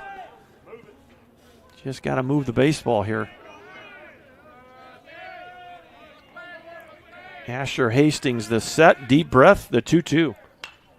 Fouls back another fastball. Count will stay 2-2. Mason, the cleanup hitter, hit his 3rd double of the season his last time up. And he's just got a battle here. Try to get a run in. The next 2-2 pitch. Hammered high right field toward the wall. Hill over toward the foul line. Makes the catch in foul territory. It'll be a run. Sacrifice fly off the bat of Caston Mason. Nice play by Jaden Hill in right field. And he caught that ball about one step in foul territory. And racing home with the third run of the ball game is Justin Williams. Schmidt alertly went to third base. So it'll be an RBI for Mason. And the Patriots now lead 3-2. And it's Bryce Jewell's turn. 1 for 2 for Bryce Jewell. It is 7th double of the season back in the first inning. He's going to show bunt and get drilled. Breaking pitch. Actually, it was a fastball, and I think it got him in the leg. So hit batter will put Jewell at first, Schmidt still at third base, and now it's Blake Labuda. You might see that same ploy right here. For the Patriots, let's hear for catcher number 3, Blake Labuda. Not surprise me if early in this count you see that safety squeeze again. We'll see. Now that first baseman's got to hang back with the base runner over there. First pitch. Fights off a pitch. Foul down the right field line for strike one. 88 on the fastball. And we'll see how Coach Porsche wants to play this. Let Blake swing away in that first pitch. Hastings checking that wrist pitch comms watch. Here comes the 0-1. Goes with the slide step. And that ball almost got away from catcher Jared Rhodes. 1 ball, 1 strike.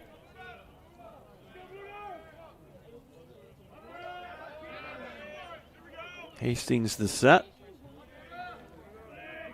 And the pitch. Pop up in the infield. This will not be deep enough to score the run. Nickel at short under it. And, boy, never a doubt there.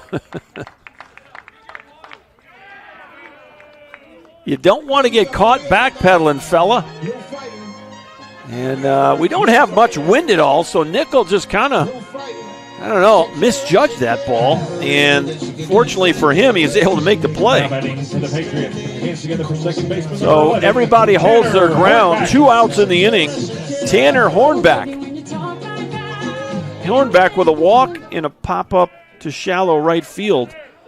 The Ballard went into the outfield to make the play on to end this third inning. So Tanner still looking for his first hit. Going to show bunt, pull back, ball 1. 2 outs and 2 on here in the Patriot 5th inning. And Patriots trying to put some more distance here. They've got 1 run in the inning. They're looking for more. 1-0 pitch. Off the plate. And Rhodes thought about firing it down and trying to throw behind Drew Schmidt, but Schmidt really wasn't that far off the bag. And after Rhodes pulled the gun out of the holster, he just held it. 2 balls, no strikes.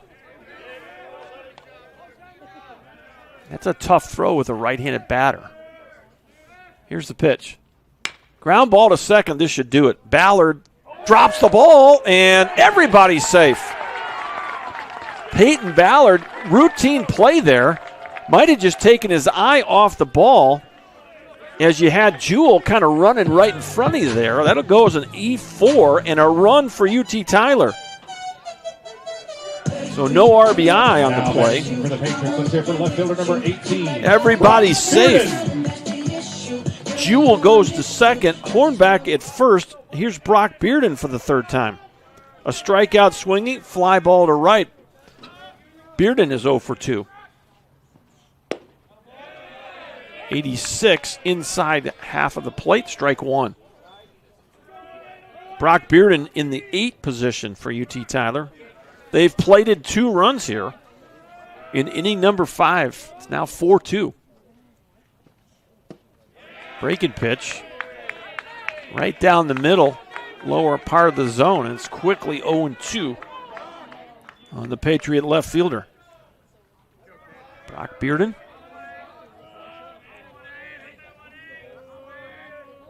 Next pitch. Base hit, right field. Runner will be sent. Going to be a play. Hill can't make the play, and everybody's safe. Looks like the runner will go to third maybe on the error. We'll see how they're going to score it. 1B9, RBI for Bearden. And Hornback appeared to be holding at second and went to third after that ball was muffed. So we're going to go E9 on the... Okay, so there's going to be an error assessed on Jaden Hill For the Patriots, as third baseman number 8. Bryce Jewell comes around to score. And the Patriots have put 3 on the board here. It's 5-2. Defense has let down the Mule Riders a little bit here in the 5th inning, and now Taylor White going to have an offensive conference with the 9-hitter Mason Hammonds. They may want to do something on the bases here. Hornbeck at third base, Bearden at first base, so might try to double steal. Might try a little safety push bunt for a hit type thing. There's all kinds of things. I used to love managing games with first and third because offensively there's a ton of things you can do to try to make some offense happen. And we'll see. The Patriots have already plated 3 runs in this inning. Inning started with 2 base hits, one by Justin Williams and Drew Schmidt. And a sac fly, a hit batter, pop up to short, and then a couple of errors have really opened the door here. And there's the pickoff throw to the plate, and he's going to be out at the plate. So they tried to double steal, early break by Bearden. So that'll go 1-3-2, and out at home plate is Hornback. So not a bad risk there. You got the left-handed first baseman, has to make a tough throw. He makes the good throw, and Rhodes applied the tag to Hornbeck to finish up the inning.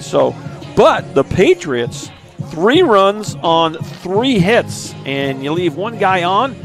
We got a new score as we go to the 6th inning. It's UT Tyler 5, Southern Arkansas 2. For the Patriots in the bottom.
Jaden Hill to lead it off for the Mule Riders. They got a little work to do now. They're down by 3, 5-2. Top of the 6th inning. Julio Garcia back on the mound for the Patriots. First pitch swinging, fouled into the dirt. Strike 1. Jaden Hill, a pop-up to short and a double to left field. He's 1 for 2. That double was his 11th of the season.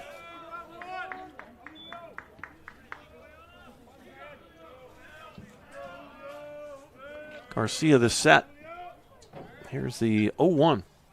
Look out, hit the bull all the way to the screen. By the way, that was on last night. Bull Durham. It was on TV and I watched it. Or part of it anyways. And I absolutely saw, you don't always see these pieces of the movie, but I saw when he hit the bull. Here's the 1-1. Swing and a miss. Boy, good breaking ball there. 1 ball, 2 strikes.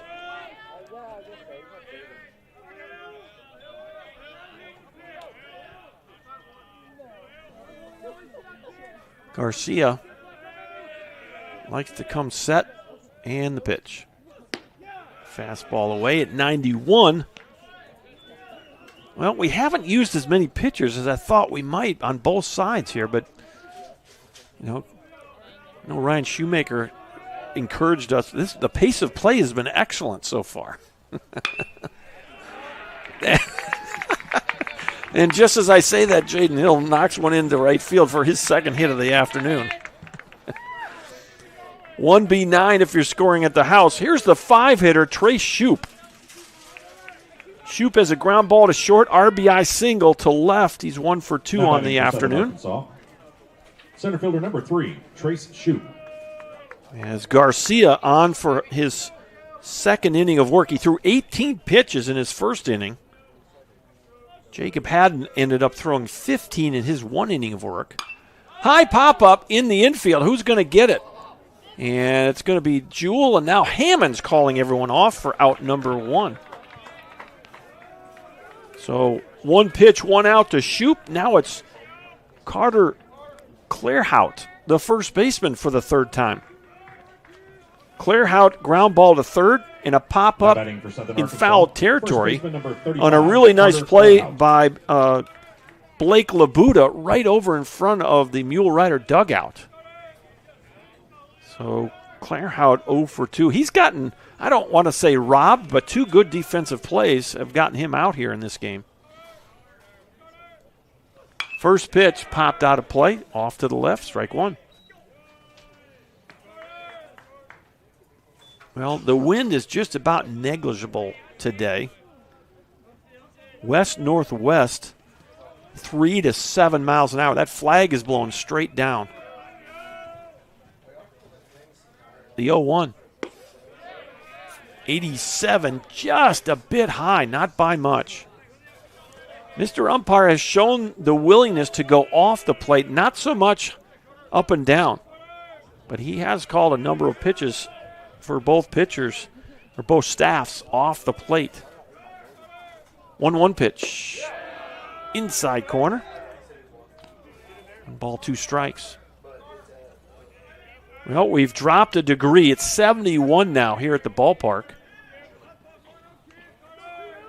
As we play on into the top of inning number 6. Swing and a miss. 89 on the fastball. And for Garcia, that's his 3rd strikeout. Strikeout number 6 for UT Tyler pitching. 2 outs in the inning. Here's Glenn Wilson. Wilson 1 for 2. Infield single and a liner to second base his last time up. Wilson 1 for 2 on the day. Well, you might. We'll see if they want to start Jaden Hill here. First pitch misses inside, 87. Labuda's already thrown a runner out, so you may not want to risk it here. 1 ball, no strikes. Garcia likes to kind of rock himself to that set position. Fouled straight back. 1 ball, 1 strike. Don't see as much of that these days with the pitch clock. But Garcia gets his sign, and now he'll get set in. Kind of rocks himself into that set position a couple of times. 1 and 2 and 3. And now he'll come to the plate. There goes the runner, throw to second, and good jump by Jaden Hill. And he will steal second base. Well, we talked about it earlier. Hill doesn't have a wealth of stolen bases, but he's got a handful. And for Jaden Hill, that'll be stolen base number 5 in 6 attempts. He's in scoring position with 2 outs. Got a good jump over there. The 2-1. And that's going to miss low. 3 balls and a strike. Glenn Wilson is the 7 batter. The 8 batter, Jared Rhodes, the catcher, swinging a bat in the on deck area. Here's the 3-1. And that's going to miss low. Ball 4. So that'll be the first walk issued by Garcia. Haven't had a lot of walks. Unofficially, first walk for UT Tyler today on the pitching side. 2 on and 2 outs. And here comes Coach Porsche. That might be all for Julio. And it looks like that's going to be all. So we'll have a new pitcher. We'll give you some information on the new arm when we return.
All right, the new UT Tyler pitcher is Nate Campbell, 6'1", 205, right-handed senior from Livingston, Texas. He's a Galveston College transfer.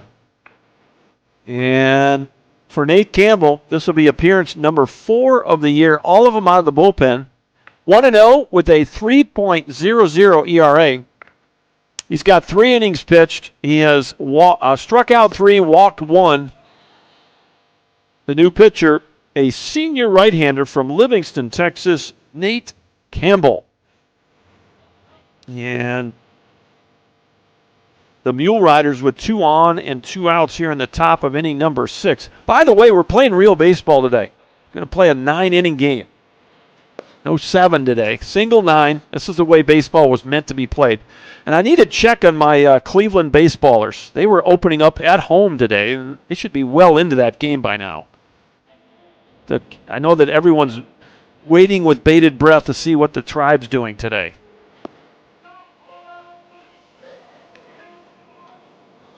And they are scoreless in the bottom of the 9th. The bases are loaded.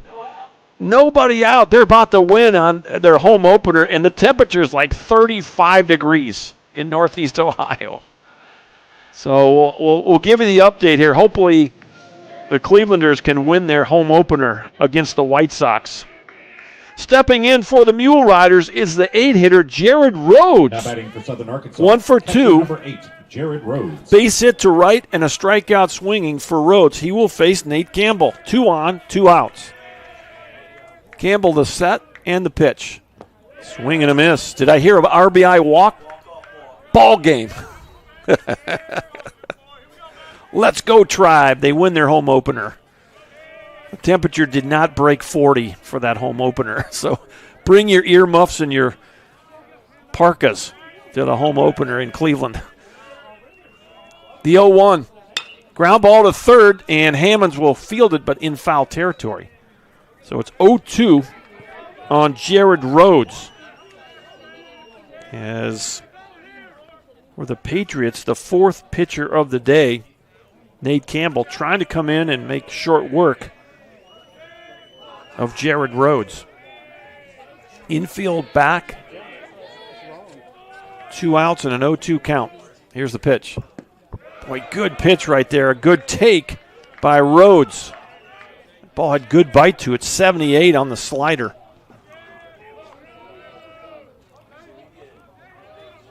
Checking that wrist for the pitch comm from the dugout. Campbell comes set. Here's the pitch. That ball's hit pretty well to center field, and going back toward the wall, you run it down. Nice job there by Connor Clark, and there's your inning. I'm putting L8 on my score sheet. That ball was really barreled up by the 8-hitter Jarrett Rhodes, but it ends up being a 0 on the board, and we're going to the bottom of inning number 6, and the Patriots hold on to a 3-run advantage, 5-2.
Nine, 1, and 2 for UT Tyler as we play on in the bottom of the 6th inning.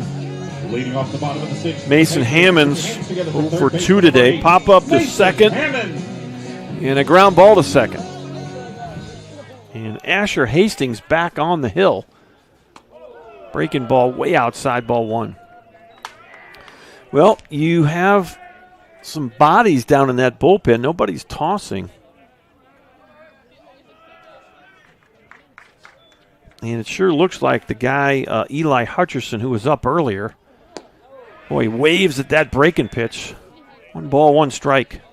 Nobody on, nobody out. Bottom of the 6th inning.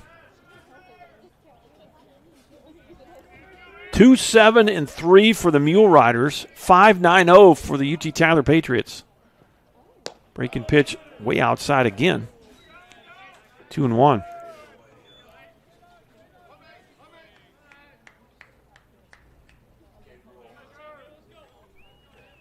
Hastings likes to work from that stretch position. Fastball at 86, misses high outside. 3-1.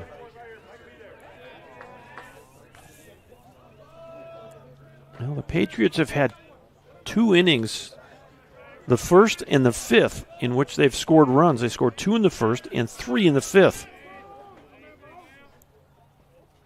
And he went down, tried to get that fastball, fouls it off to the right side. And it's a full count. Haven't had a lot of full counts today by either side. We're in the bottom of the 6th. 9-1-2 for UT Tyler. Mason Hammonds, and then back to the top, Connor Clark. There's ball 4. Haven't had a lot of walks either. That'll be the first walk issued by Hastings.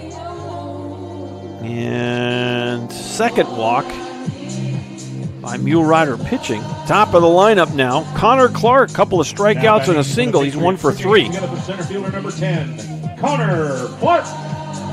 Hastings still got decent velocity on the fastball. 87 on that last pitch. First pitch. There's the bunt. Going to go foul for strike 1.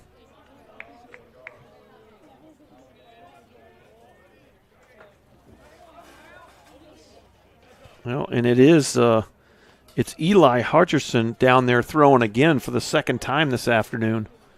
He was up early when Bishop had a little bit of issues, and they went and kind of bypassed him to go to Asher Hastings, who's in the game now.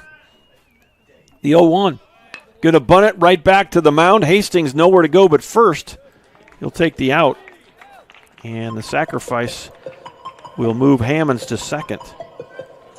So that'll go 1-3 with the sack bunt. And with one out, Justin Williams, 2 for 3 today. Base hit to left, base hit to center for Williams. Flew out to center field in the second inning. Williams has scored 2 of the 5 runs for UT Tyler. He'll step in against Asher Hastings. First pitch going to miss. Just inside, ball 1. Well, after the ball game, the Mule Riders will have about a 3-hour trip back to Magnolia, Arkansas. And there's a fastball in there just at the bottom of the zone. 1 ball, 1 strike. Williams did not like the call. About 175 miles to the northeast from Tyler. Here's the 1-1. And it got him in the foot. Or did it? I guess he pulled his foot out of the way. I thought it sounded like it hit him in the cleat, but got his foot out of the way just in the nick of time. So 2 balls and a strike with 1 away. Mason Hammonds walked. Connor Clark bunted him to second. And there's a ball. 3-1.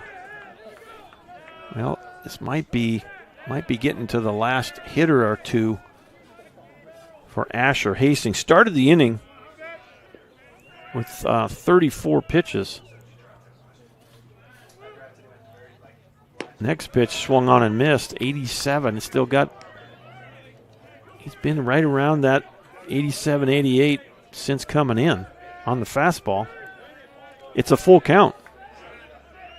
We're at the 2 spot in the UT Tyler lineup. Justin Williams trying to get his 3rd hit of the afternoon. And he walked him. So, second walk of the inning. First and second with 1 out. And there is UT Tyler's top hitter, Drew Schmidt. 430 on the year, 16 doubles. Let's hear for shortstop number 2. Actually 17 now because he doubled his first time up. 4 triples, 2 homers, 38 RBI, and now 39 RBI. As he drove one in his first time up today. Takes high, ball 1. Well,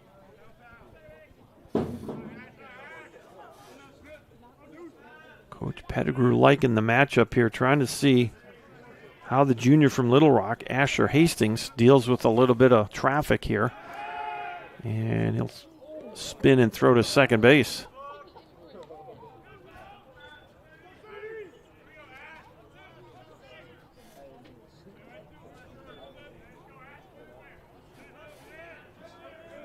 One ball, no strikes. Here's the pitch. That's going to miss low. 2-0. Well, that sun's dropping, and it's going to get a little cooler. Sun was out earlier. We were at 72 when we started this game.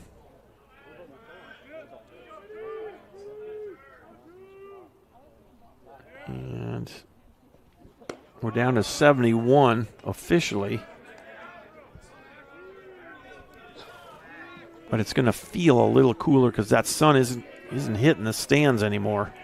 It's dropping below the stand line here behind the first base dugout. 3-0 pitch.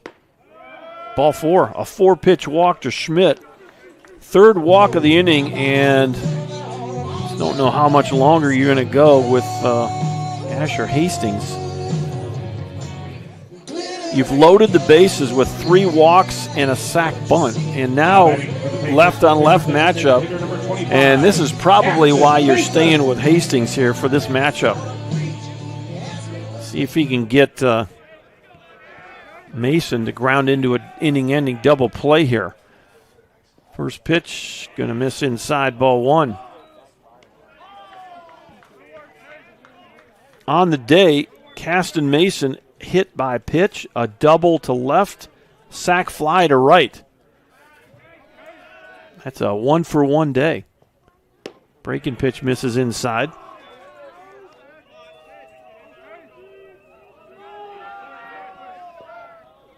Well, the Patriots trying to add on here, 5-2 our score. One out in the inning. Here's the pitch. A pretty good spot right there. Called a strike. That's right down Broadway. 2 balls and a strike. A little surprised he didn't take a whack at that thing.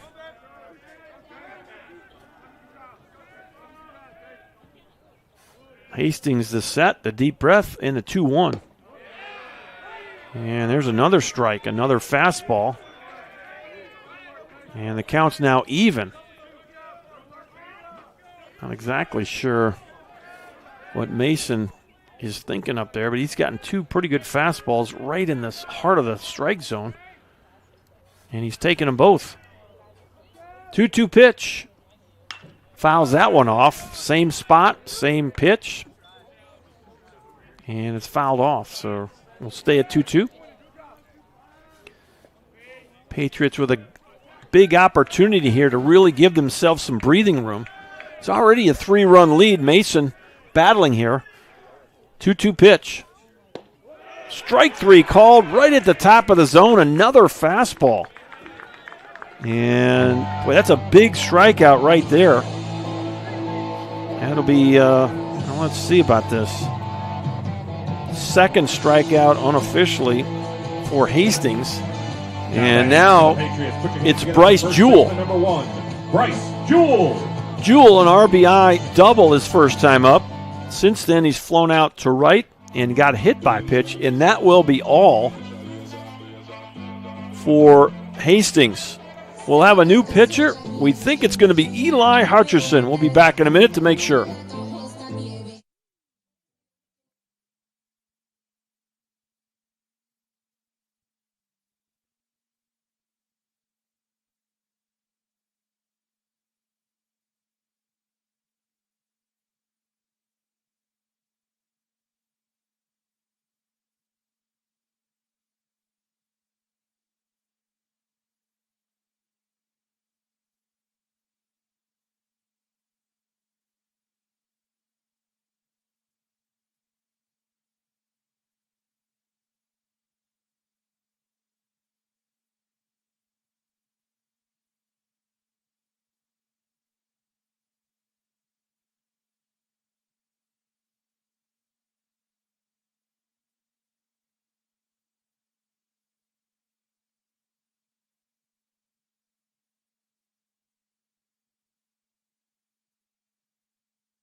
All right, the third pitcher of the day for the Mule Riders will be right-handed junior out of Cabot, Arkansas.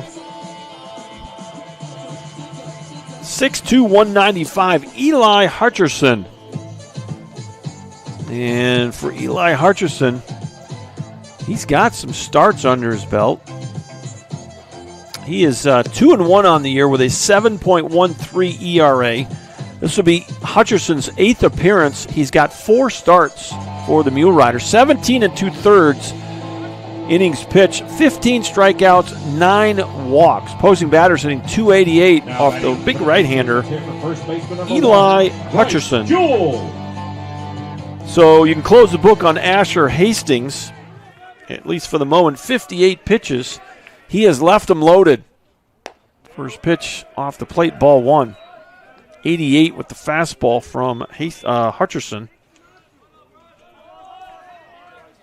1 ball, no strikes to Bryce Jewell. Fly ball well hit to center. Should be playable here. Shoop under it. Makes the grab, and there's your inning.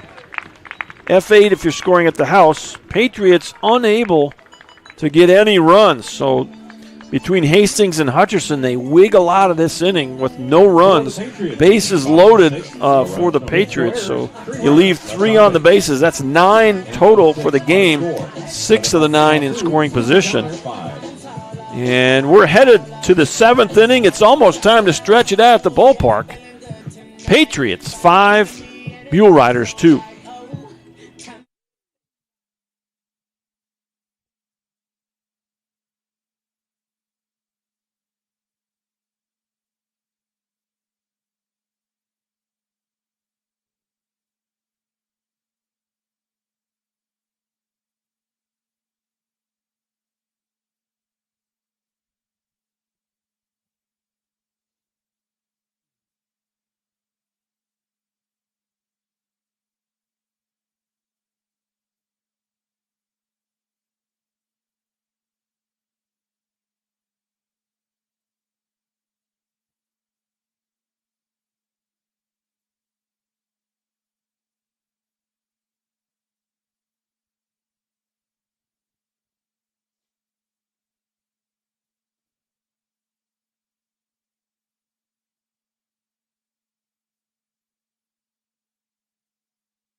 Top of the 7th here at Irwin Field. Dr. John Groth with you on the call.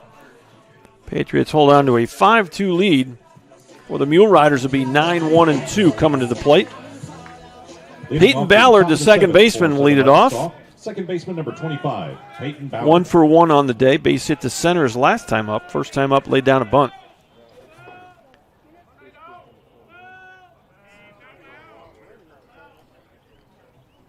First pitch fastball, 91, pops out of Labuta's glove for ball 1.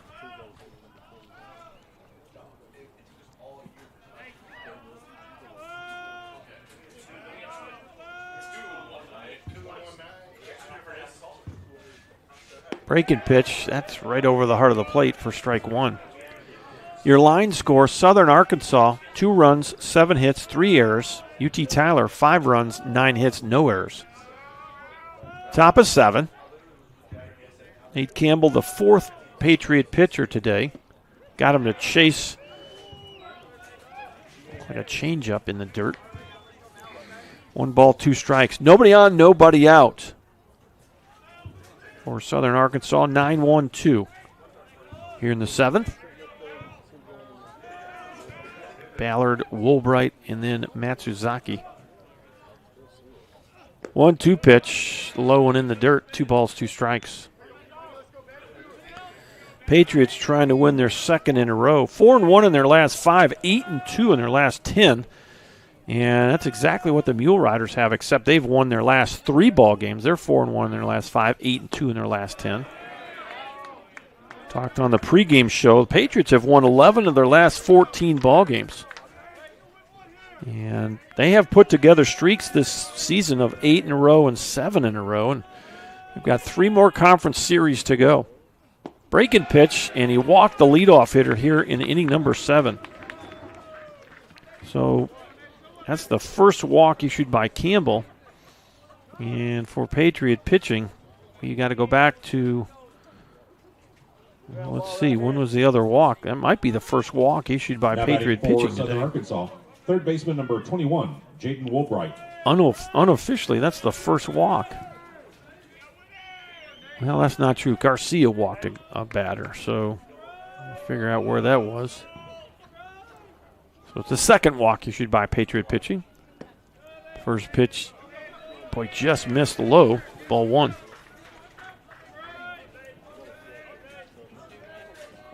Let's see where that other walk. Okay, there it is. He walked Wilson in the 6th inning, did Garcia. So walk number 2 of the game for Patriot pitchers. And Campbell has fallen behind Woolbright now. Jaden Woolbright, 1 for 2. Sac fly to right field and an RBI, a strikeout, and a base hit up the middle. 1 ball, 1 strike.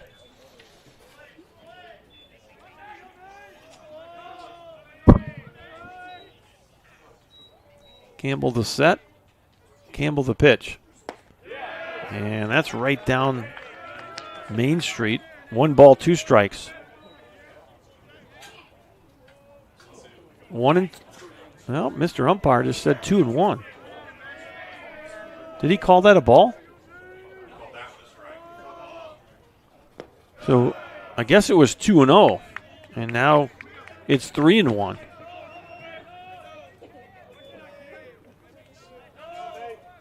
Well, you walk the lead off, and if you put Woolbright on, you bring the tying run to the plate. And there's ball 4. So that will bring the tying run to the plate with nobody out. And you're facing Lee Matsuzaki. Here comes Coach Porsche. I think this might be all for Nate Campbell. We'll see if he's going to make a change or whether he's just going to try to have a little chat with Mr. Campbell. Take a bit of a break. Back in just a minute.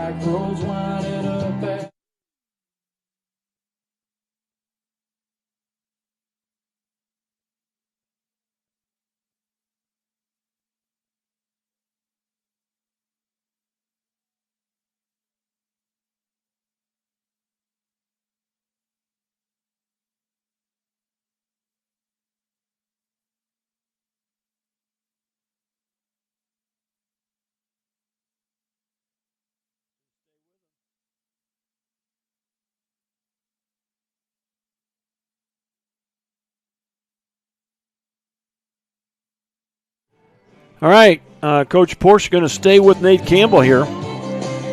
2 walks to lead the inning off, and you got the meat of this Mule Rider lineup stepping in. Lee Matsuzaki, 2 strikeouts and a hit batter for Matsuzaki.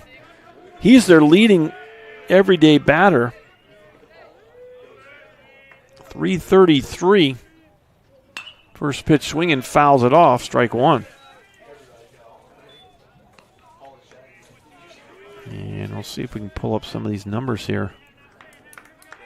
Well, actually, he's second behind Trey Shoup. We talked about that earlier. Shoup at 341, Matsuzaki 333. But Matsuzaki's got 34 RBI. That leads the club. And, boy, if he catches one here, we would be tied. He's got 3 home runs on the year. And he's driven in 34. 1 ball, 1 strike to the left-handed batting Lee Matsuzaki, the designated hitter for Southern Arkansas today. The pitch off the plate, 2-1. Campbell has not been able to command the zone well this inning. He walked Hammonds to lead off the inning, the 9-hole. I'm sorry, not Hammonds. He walked Ballard, the 9-hole, to lead the inning off. Then it was the leadoff hitter, Jaden Woolbright, getting a walk. Up the middle, base hit. That's going to score 1. And everybody else is going to hold their ground. And it's 5-3. Solid swing right there by Matsuzaki. And we'll see how much more patient that Coach Porsche is with Nate Campbell. It's a 2-run game, and that's going to be it for Nate Campbell. New pitcher for the Patriots. We'll let you know who it is when we return.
All right, Garrett Arredondo is a new pitcher for UT Tyler. 6'1", 195, a right-handed senior out of Sugar Land, Texas.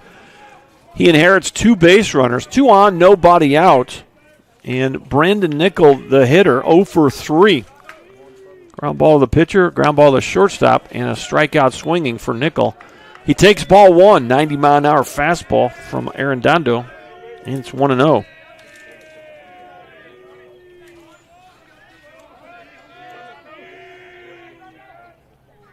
Next pitch, pop up, out of play, right side, 1 ball, 1 strike. For Garrett Arredondo on the season, his 11th appearance all out of the bullpen. 1-1 with a 1.89 ERA. 19 innings pitched. He's got 24 strikeouts and 10 walks. Opposing batters hitting .212 off the right-handed senior from Sugar Land. Breaking pitch, catches the corner. The slider at 80 miles an hour. There's that off-the-plate strike zone for Mr. Umpire. 1 ball, 2 strikes. Arredondo, the set. The 1-2. Fastball at 90, high. 2 balls, 2 strikes. Mule Riders trying to come from behind. They've scored 1 here in the 7th. They've got the tying runs aboard with no one out. Next pitch hammered high, deep, left field toward the wall. That ball's gone. 3-run home run, and the Mule Riders have taken the lead. A 3-run blast by Brandon Nickel. 3-run homer for Southern Arkansas's Brandon Nickel. And Brandon Nickel gives the Mule Riders a lead here in the 7th.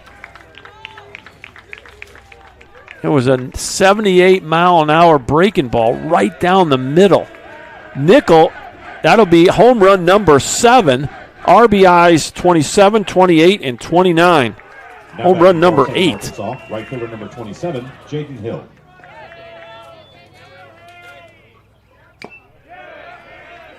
So 8th home run of the year for Nickel. And now you face the cleanup hitter in Jaden Hill. Hill is 2 for 3 today. He'll flip it back over to the left side. And it's 1 ball, 1 strike. Well, he tried to get a breaking ball, and that ball, he just made a bad pitch right down the middle. Swing and a miss by Jaden Hill. It's 1-2. A 3-run home run by Brandon Nickel.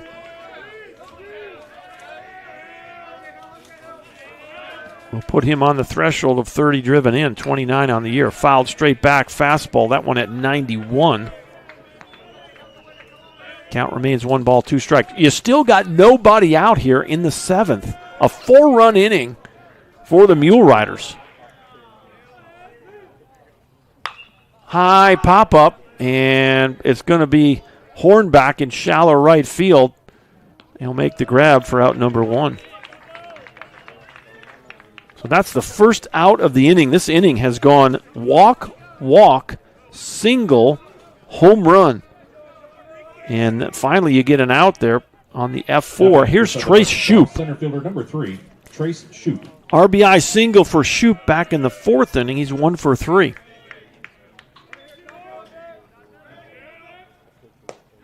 First pitch is going to miss low. Well, right now, Arredondo on the hook. The runs prior to that were going to be Campbell's runs, but that home run is going to be Arredondo's run, the go-ahead run. So right now, Patriots can come back and either tie or win this game. It's going to be Arredondo on the hook for the loss right now. You still got plenty of baseball here. We're just in the top of the 7th of a 9-inning ball game. So we're in the at the 5 spot. Trace Shoup. Ball's hit into center. That's going to be trouble. That'll be down. And Connor Clark cuts it off and will keep Trace Shoup at first base, but solid single right there. And the inning continues. That'll be the 3rd hit of the inning. And here's the 6th hitter, Carter Clairhout. Clairhout 0 for 3, ground ball, pop-up, strikeout. 35, Carter Clairhout. Steps in from the left side. First pitch in there for a strike.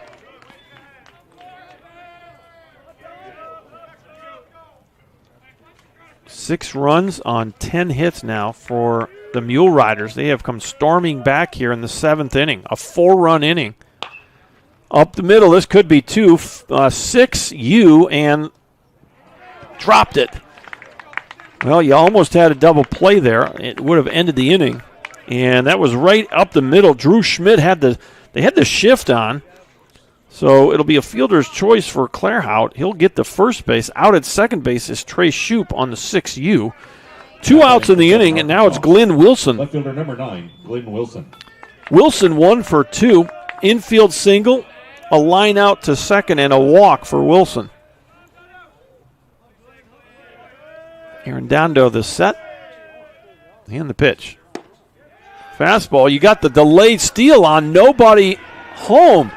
They fell asleep as Clairhout probably, we'll see, but that I'm going to guess that might be his first steal of the year. At his first stolen base of the season for the first baseman, Carter Clairhout. And he caught everybody on their heels there. And a runner in scoring position with 2 outs now for Glenn Wilson. 1 ball, 1 strike. That was a delayed steal, and it caught the infielders on their heels. Certainly not something you'd like to see as a coach there. But pretty good move by Pedigrew, as he knew that more than likely you weren't going to think that Clairhout would be running. And sure enough, he gets his first stolen base of the season.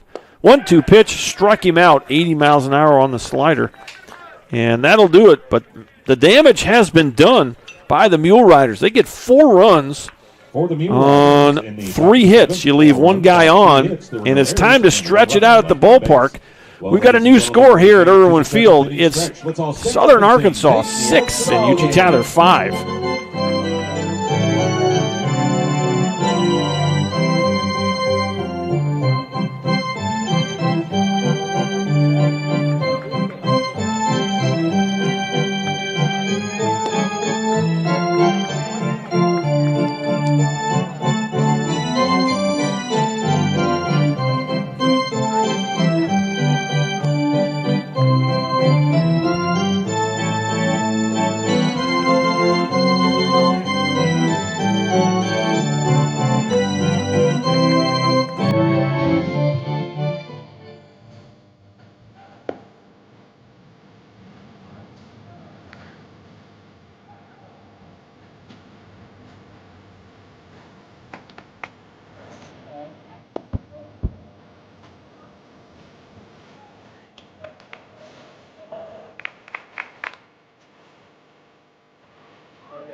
Hey, fighting this from Florida with love. When I lived in Mexico, I knew I. Bottom of the 7th inning, and UT Tyler now find themselves down by a run after a 4-run inning for the Mule Riders. 6-5 our score. Breaking pitch inside corner, strike 1. This is Blake Labuda for the 4th time. 1 for 3, a strikeout, infield single, pop up to short. And it's Eli Hutcherson on the mound for the Mule Riders. Ground ball right side. And easy play there for the second baseman, Ballard. 1 up, 1 down. They had Labuda kind of played up the middle, and Ballard did a good job of scooting over there to his left and making the play. So 1 up, 1 down. Tanner Hornback with 1 out. A walk, a fly ball to the second baseman in shallow right, and a ground ball to second that was misplayed by Ballard back in inning number 5. Part of that 3-run inning for the Patriots. 6-5 Mule Riders, bottom of the 7th inning. Well, and you got double barrel action down in that bullpen. 2 right-handers throwing for the Mule Riders, so probably going to have the pace of play will be slowed down dramatically here in the late innings. 2 balls, 1 strike. Tanner Hornback at the plate. Full windup and the pitch. Fastball 88 misses outside. 3-1. Well, Hornback, the 7 batter, Brock Bearden scheduled to hit next. He's swinging a bat in the on-deck circle. Here's the 3-1. In there for a strike. Boy, just at the bottom of the zone. Mr. Umpire has liked the bottom of the zone. He's liked the outside part of the zone and off the plate a bit. Full count. The payoff from Hutcherson. Got him to chase a fastball at 88, strike 3. First strikeout for relief pitcher Eli Hutcherson. Unofficially 7 strikeouts now. And let's verify. Yeah, that's 7. And there's 2 outs here in the Patriots' 7th inning. Here's Brock Bearden, 4th time through. Last time up, an RBI single to right field for Bearden. He struck out and flown out to right. Fastball 89, low and away. Ball 1.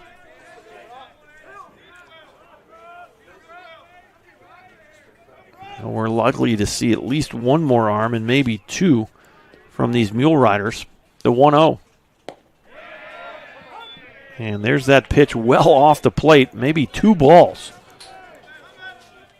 89 mile an hour, and it's called a strike. So both sides are getting that pitch. The 1-1. That's a little bit further out. Mr. Umpire says, no, I'm not going that far out. 2 balls and a strike with 2 outs. Hutcherson, the deep breath, the full windup, and the pitch. And that sails outside. 3 balls, 1 strike. Well, if Bearden reaches, it would be the 9-hitter Mason Hammonds next.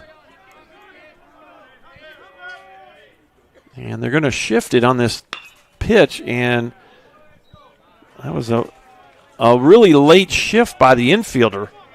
You saw Ballard just kind of almost hop over, but like a bunny rabbit behind the bag at second at the last moment. I believe that might have been a bit distracting for the hitter there, but here's the payoff. Pretty well hit to center field. Shoup is under it, and no, he's not. That ball's out of here. I thought Shoup was camping under that thing, and that ball kept going. Home run for Brock Bearden, and we're tied. Solo homer for the Patriots is Brock Bearden. Brock Bearden went down and got a 90-mile-an-hour fastball, lower half of the zone. And for Brock Bearden, that'll be home run number 5 of the year. RBI number 24. Now batting for the Patriots, let's hear for third baseman number 8, Mason Hammonds. And we're tied at 6. We might get some free baseball today. Breaking pitch low. Oh my, called a strike. UT Tyler faithful not happy about that. Mason Hammonds 0 for 2 on the day. Pop up to second, ground out to second. He walked his last time up. Little tapper, this tough play up the middle. Backhanded by the second baseman who was in the shift there. Ballard makes a nice play. And that's your 3rd out here in the 7th. But the Patriots get a solo home run off the bat of Brock Bearden, straightaway center field. And we head to the 8th inning, all square at 6. 1 run off of 1 hit.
Garrett Arredondo back on the mound, and that home run will actually get him off the hook for the loss. Now if he stays in the game and the Patriots can retake the lead here, he'd be the Vulture winner. Still got a lot of baseball here. 2 innings to go, and it's 8-9-1 for the Mule Riders. Jared Rhodes, Leading the off catcher, top to of lead the it for off. Southern Arkansas, catcher number 8, Jared Rhodes. 1 for 3 for Rhodes. Base hit to right, a strikeout swinging, a liner to center field his last time up. Well, that home run by Brock Bearden. First pitch in there for a strike. Fastball at 89. 402 feet, 108 miles an hour off the bat. So that center fielder had us all fooled here in the press box. He looked like he was going to take a couple of steps toward the wall and make the grab, and that ball just kept going. No balls, 2 strikes. Fly ball, right center field. Who's going to get there? And running over from right field is Justin Williams to make the grab for out number 1. So Rhodes flies out to right. Here's the 9-hitter, Peyton Ballard, the second baseman. Ballard's got a walk, a sac bunt, and a base hit to center field. He's 1 for 1. Now batting for Southern Arkansas, second baseman number 25, Peyton Ballard. Well, 2 good clubs here. The Mule Riders are in first place in the Great American Conference, having swept Harding in the last 2 days. The Patriots are 1 game behind Angelo State in second place in the Lone Star Conference. So both these clubs with an awful lot to play for as they go towards their weekend conference series.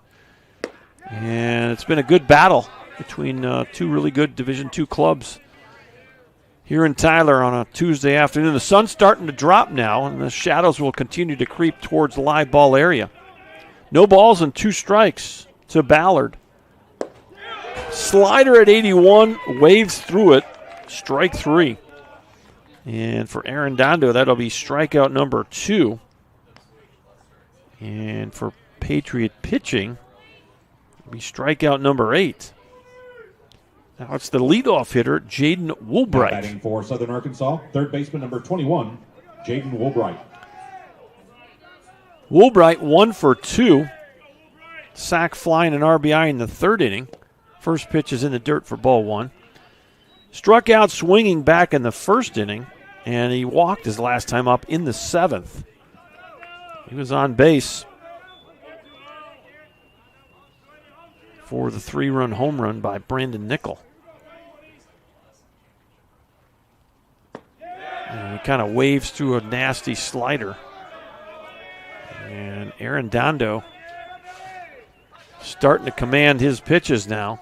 Left a curveball over the plate for Nickel to drive out of here. Gave them the lead at the moment, but Aaron Dondo seems to be refocused and back in the zone here.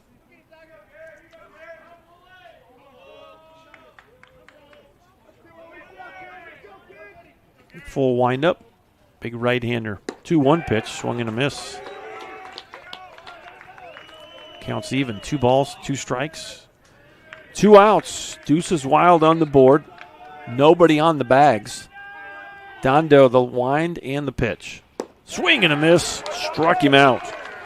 So a 1-2-3 8th inning by Garrett Aaron Dondo. That's exactly what you want. A 0 after a game-tying home run. We're going to the bottom of the 8th inning. Tied at 6 o'clock. 6 o'clock. Tied at 6. For the Patriots, it'll be top of the lineup. Connor Clark, Justin Williams, Drew Schmidt. Back in just a minute. You're watching UT Tyler Baseball on Flow College.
All right, we got a new pitcher for the Mule Riders.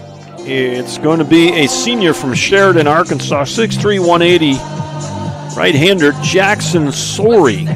So Sorey will take over. Leading off the bottom of the 8th for the Patriots. Put your hands together for number 10, Connor Eli Clark. Hutcherson.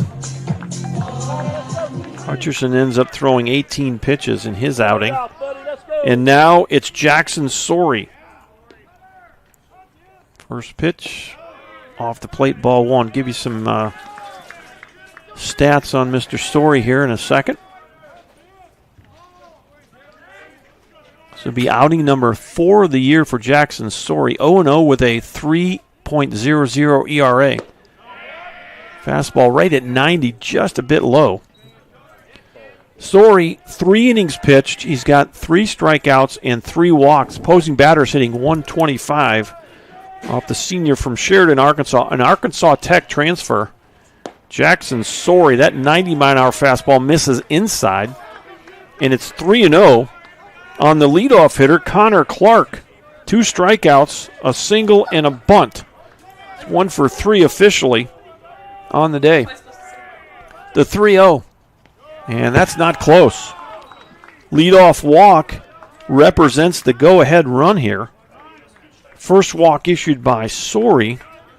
And I know that Coach Pedigrew probably not going to have as much patience here in the late going in a tie game. The Patriots, put your hands together for right fielder number 41, Justin Williams. Justin Williams stepping in for UT Tyler. I'd walk the 5th of the game for Mule Rider pitching. Williams on the day. 2 hits in 4 plate appearances. He's 2 for 3. Last time up he walked. He's got a single to left and a single to center. First pitch swinging, fouls it straight back on an 89-mile-an-hour fastball. It's 0-1. You've got another righty that's ready to go down in that bullpen. It's number 10. Josh Phillips. So Josh Phillips is down there. They had 2 guys getting hot, and they ended up bringing Sorey into the game. Phillips is down there. He's listed on the roster as a utility player. Senior out of Cypress, Texas. No balls and a strike. The pitch. 89, high and away, ball. It's 1-1. We're at the 2 spot in the UT Tyler lineup. Tie game, bottom of 8. If you get a run here, you're 3 outs from a victory. The 1-1. Right on the corner and right on the bottom of the zone. It's 1-2. That was a perfect pitch by Jackson Sorey. 6'3", 180, the right-handed senior from Sheridan, Arkansas. 1-2, deep breath. He's going to flip a pickoff over and try to keep Connor Clark close to first base.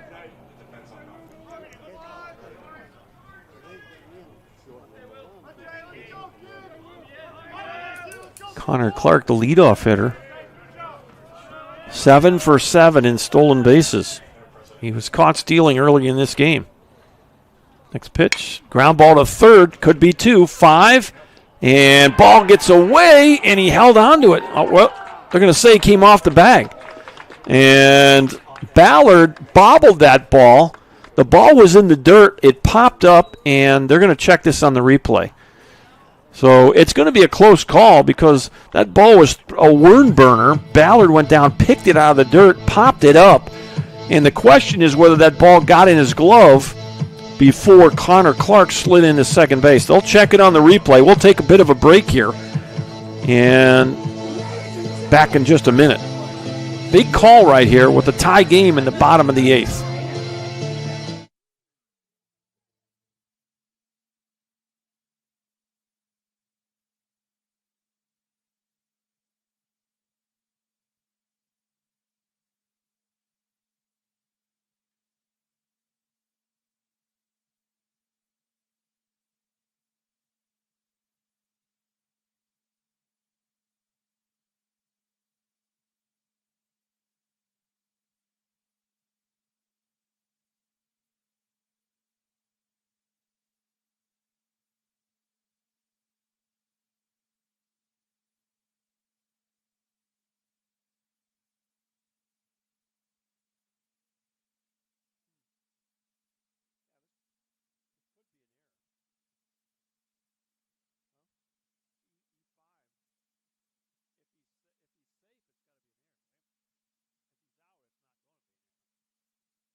Well, we're tied at 6. We're under a replay review. The umpires are in the closet.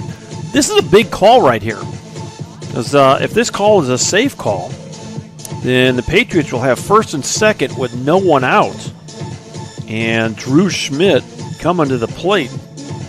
If it is an out call, it'll keep the double play in order. It will be obviously the first out here in the bottom of the 8th.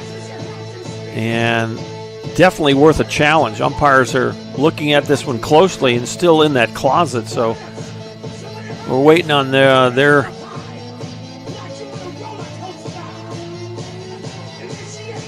decision as they look at it. UT Tyler, one of the few schools in the Lone Star Conference with the replay cameras. I think they got 7 different cameras here at the ballpark. And that second base call, the call was out. And so you may or may not have a great angle on that play. Looks like they're about to come out of that closet. I thought I saw somebody coming out, and now they're not. So they got, again, a number of cameras. A lot of them are lined up with the bases. And that play out at second isn't always an easy view for the replay camera. So we'll see. The umpire that made the call is out on the field, so the other 2 guys are in there looking at it. And they are taking their time, so that means that they realize it's an important call, and it might be a real tough call. The call was out, so you got to have irrefutable video evidence that the call is not an out call. So we'll see.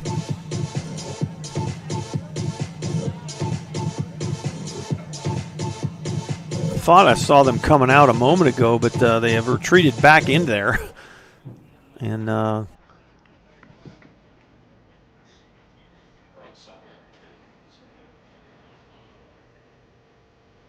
in the interim, you're going to have Jackson Sorey start tossing a few baseballs, and not a bad thought, as he has to. And this is part of the negative part of this replay, is that it really does put the pitcher on ice a little bit, totally disrupts the rhythm of the ball game. But you'd rather have an opportunity to get these calls right than to have to go with something that's an inaccurate call. Video sometimes gives you irrefutable evidence, other times not. So this one must be a really tough one, as they're taking a lot of time to look at these replays. And you got a couple of student workers down there looking in the closet to see what the delay is. But not every ballpark at this level of college baseball is going to have the video review. But again, UT Tyler has made that commitment. Here they come, and Mr. Umpire is going to jog out here, and he's going to look at second, and they're going to call him safe. They've overturned this call.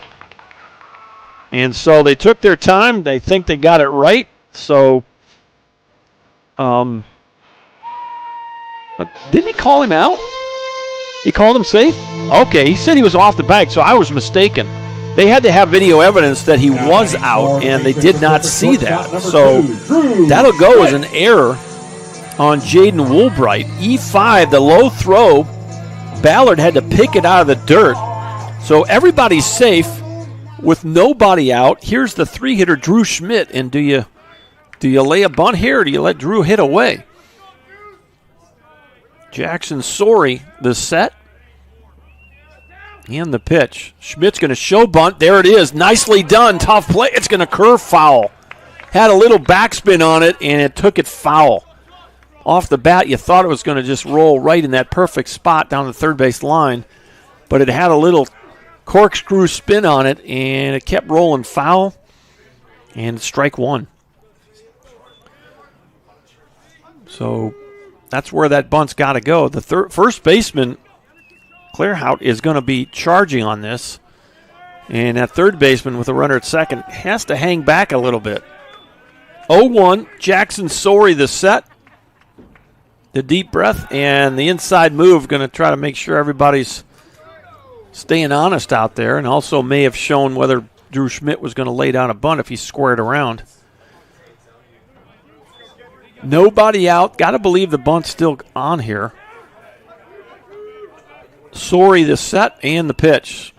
And, boy, good breaking ball. Throw to first base, gets away. Runner, the ball goes into right field, and one of the runners will move up. And that pretty much effectively turns into a bunt right there. And if you make a good throw and catch, you might get that runner, as Williams was way off first base. As it is, there'll be an error by the catcher, Jared Rhodes, on the throw. It trickles into right. That could have been worse, as you could have had Williams go out to second base, but he stays at first base. Now you got first and third, no out, and an 0-2 count on Drew Schmidt. The pitch. Line drive in the left, and that's a base hit for Drew Schmidt, and the Patriots lead 7-6. Drew Schmidt, that was a breaking ball, and he hung it right over the plate. We've seen that twice tonight by both sides of the pitching thing. Garrett Arredondo hung a fastball, or breaking ball that was hit over the fence. That breaking ball was hung over the plate. Schmidt knocked it into left field for an RBI single. And so the Patriots have taken a 7-6 lead. We have a pitching change. We'll let you know who the new pitcher is when we return.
All right, the new pitcher for the Mule Riders from Southern Arkansas is 6'3", 230, a right-handed senior out of Cypress, Texas, Josh Phillips. And for Josh Phillips, this will be appearance number 6 of the year, 0-1 with a 4.50 ERA.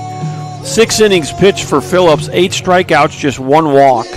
Opposing hitters hitting just .227 off the right-handed senior, a North Central Texas junior college transfer, Josh Phillips. First and second, still no one out. Here's Caston Mason. Are you going to bunt him? No bunt there. Look out. He's going the other way. Strike one. So it's been walk, E5, base hit for the Patriots, and they have taken a 7-6 lead here in the bottom of the 8th. And the cleanup hitter, Caston Mason, is at the plate. Mason is 1 for 2. He does have a double in this game. Fastball at 88 is high and tight. 1 ball, 1 strike. Mason got hit by a pitch, double to left, sac fly, and a strikeout looking. 89 inside corner. 1 ball, 2 strikes. That ball was off the plate inside. Haven't seen a lot of inside pitches off the plate. And Coach Porsche giving him an earful there. And he hit him. Second time in the game that Mason has gotten hit. And that'll load the bases. Still nobody out. And it's Bryce Jewell coming to the plate. And they're going to run for Caston Mason. It's going to be, who is that? Is it 28? Joseph Dominguez. Runner for the Patriots. Now standing on first base. Let's welcome into the ballgame number 28, Joseph Dominguez. So Joseph Dominguez will be the pinch runner at first base. Batting for the Patriots. Put your hands together for first baseman number 1. And Bryce Jewell. Now Bryce Jewell. Jewell 1 for 3. Takes a strike. It's 0-1. Flew out to centers last time up. RBI double in the first. Flew out to right. And flew out to center field. He also got hit by a pitch and scored in the 5th. Next pitch is going to miss. And it's 1-1. Josh Phillips on the mound for the Mule Riders. Full windup. 90 outside. 2-1. And you just ran another right-hander down in that bullpen. It's 14. Next pitch. Going to miss low. Jackson Reagan is the right-hander thrown in the bullpen for the Mule Riders. Here's the 3-1. Off the plate, ball 4. And you walk in a run here, RBI walk. And the Patriots now lead it by 2, 8-6. Here's Blake Labuda. Now batting 1 for 4 for Blake Labuda. Blake Labuda. You got nobody out, and the Patriots with a chance to really pad the lead. They're now 3 outs from a win. First pitch breaking ball. And that's in there for a strike. Well, infield is way in here, so you're probably going to let Labuda try to get something in the outfield. Ground ball to third. You're going to come home with it for 1, and that'll be it. You might have had a play going back to third there, but did not make the throw. So it'll go 5-2 on the fielder's choice. Everybody moves up a spot. Schmidt is out at the plate. And there's 1 out. Still bases loaded. And here's Tanner Hornback. Hornback, the 7th batter here in the inning. Hornback 0 for 3 on the day. Fastball off the plate, ball 1.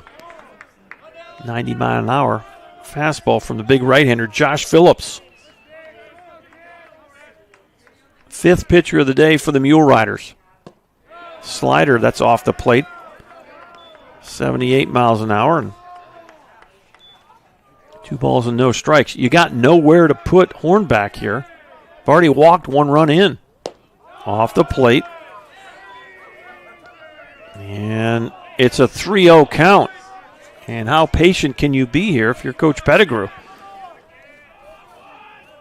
Full windup, the pitch. And that's low and away, ball 4. Another run walked in.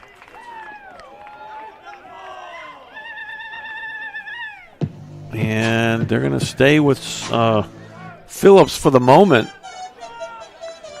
As the Patriots now lead it 9-6. Let's hear for left fielder number 18, Brock Bearden. 8th batter of the inning is Brock Bearden. You still only got 1 out.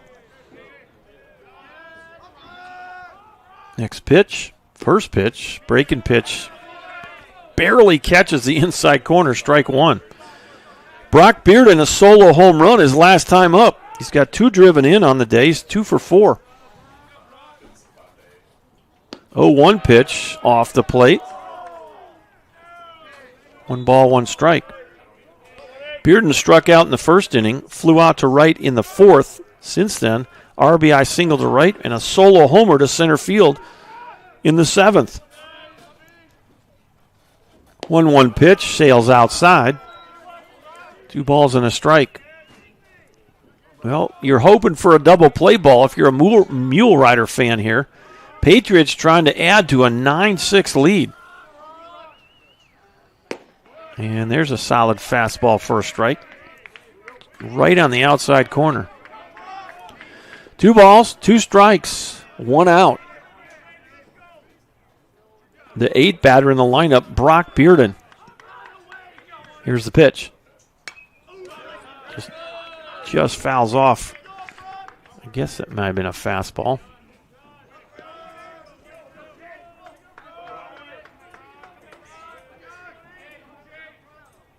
Not sure what that was. Might have been a cutter. 2 balls, 2 strikes. Here's the pitch. And that fastball sails high. It's a full count. Well, you've already walked 2 runs in this inning. And got to believe if you walk another one here, you might go to the bullpen. Strike 3 called. That's balls low and off the plate, but called a strike. And tell you what, Josh Phillips got that call. Trackman's got it low, and it's got it off the plate. And I don't know what's going on here. Mr. Umpire's out there writing something down.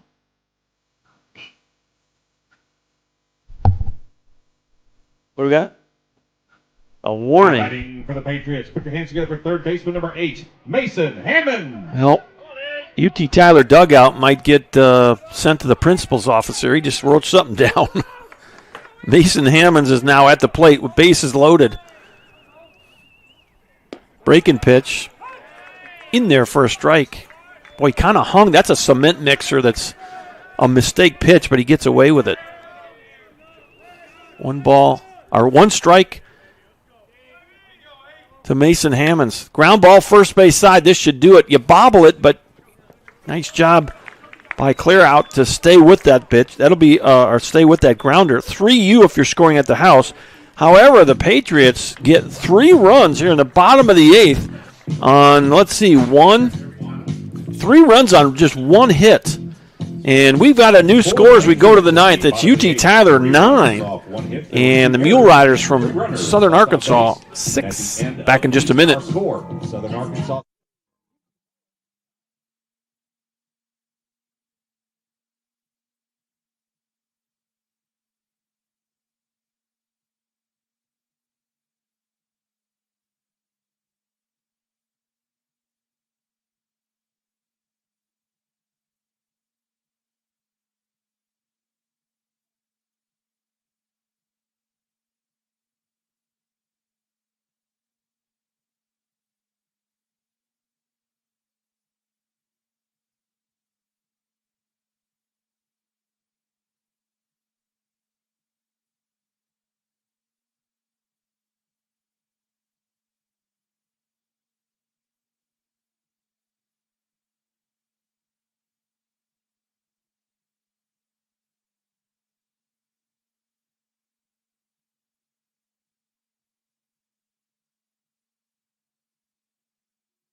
All right, top of the 9th inning, Garrett Arredondo back on the mound for UT Tyler. And for the Mule Riders from Southern Arkansas, the meat of their lineup, 2, 3, 4, Lee Matsuzaki. And RBI single for him last time up. 1 for 3 on the day, a couple of strikeouts and a hit batter to go with that RBI single. Number 16, Lee Matsuzaki. And they need some base runners. Arredondo came on in the 7th inning and gave up the lead, and the Patriots came back and gave him the lead back. Had a 3-run home run hit off of him in the 7th. Patriots have stormed back here with a lot of help from some walks. It's quickly 0-2 on Matsuzaki. Arredondo, that slider starting to find the zone. Had a 1-2-3 8th, and now he's on for the 9th. Check swing. That's going to go rifling over toward the third base dugout. Count remains 0-2.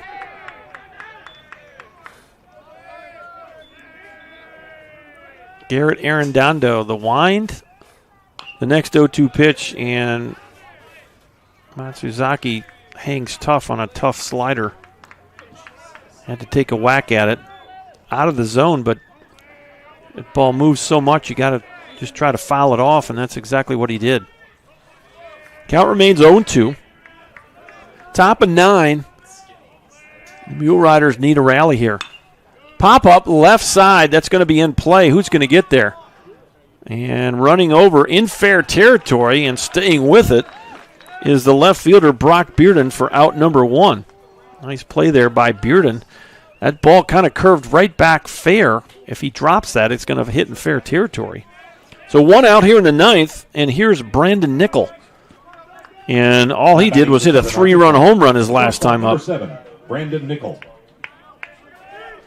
His 8th of the year and his 29th driven in. 2 are on. And at the moment, it gave the Mule Riders the lead. And the first pitch is in there for strike 1. Nickel was the first batter that Arredondo threw to. And the pitch he threw that he hit out was kind of a hanging breaking ball. 89, just a little bit low. It's 1 ball, 1 strike. 1 out, nobody aboard. Top of 9. Patriots looking for 2 more outs. And that's in there for a strike. 1 ball, 2 strikes. The shadows are now creeping. And, boy, if you're hitting right now, the ball's coming out of the sun and into the shadows. The 1-2. Line drive into left, base hit for Nickel. So that's his second hit in the ball game. Runner at first with 1 out, and now it is the switch-hitting right fielder, Jaden Hill. Jaden Hill 2 for 4 on the day. Couple of pop-ups and a double and a single for Jaden Hill. Came into the ball game .321 on the year for the Mule Riders. Got his 11th double. Swing and a miss, strike 1. Back in the 4th inning. 6 runs, 11 hits, 5 errors for the Mule Riders. Boy, those errors have really been costly. 9-11-0 for the Patriots. Here's the pitch. High pop-up. That should be playable, and it's going to be Schmidt, the shortstop, way over on the right side of the infield. He'll take control of that one for out number 2. So now you're down to your last out. Trey Shoup, couple of singles in the ball game. He's 2 for 4. He has driven in a run. Now batting for Southern Arkansas, center fielder number 3, Trace Shoup. Well, we're exactly 3 hours into this ball game. First pitch in there for a strike. No balls and 1 strike.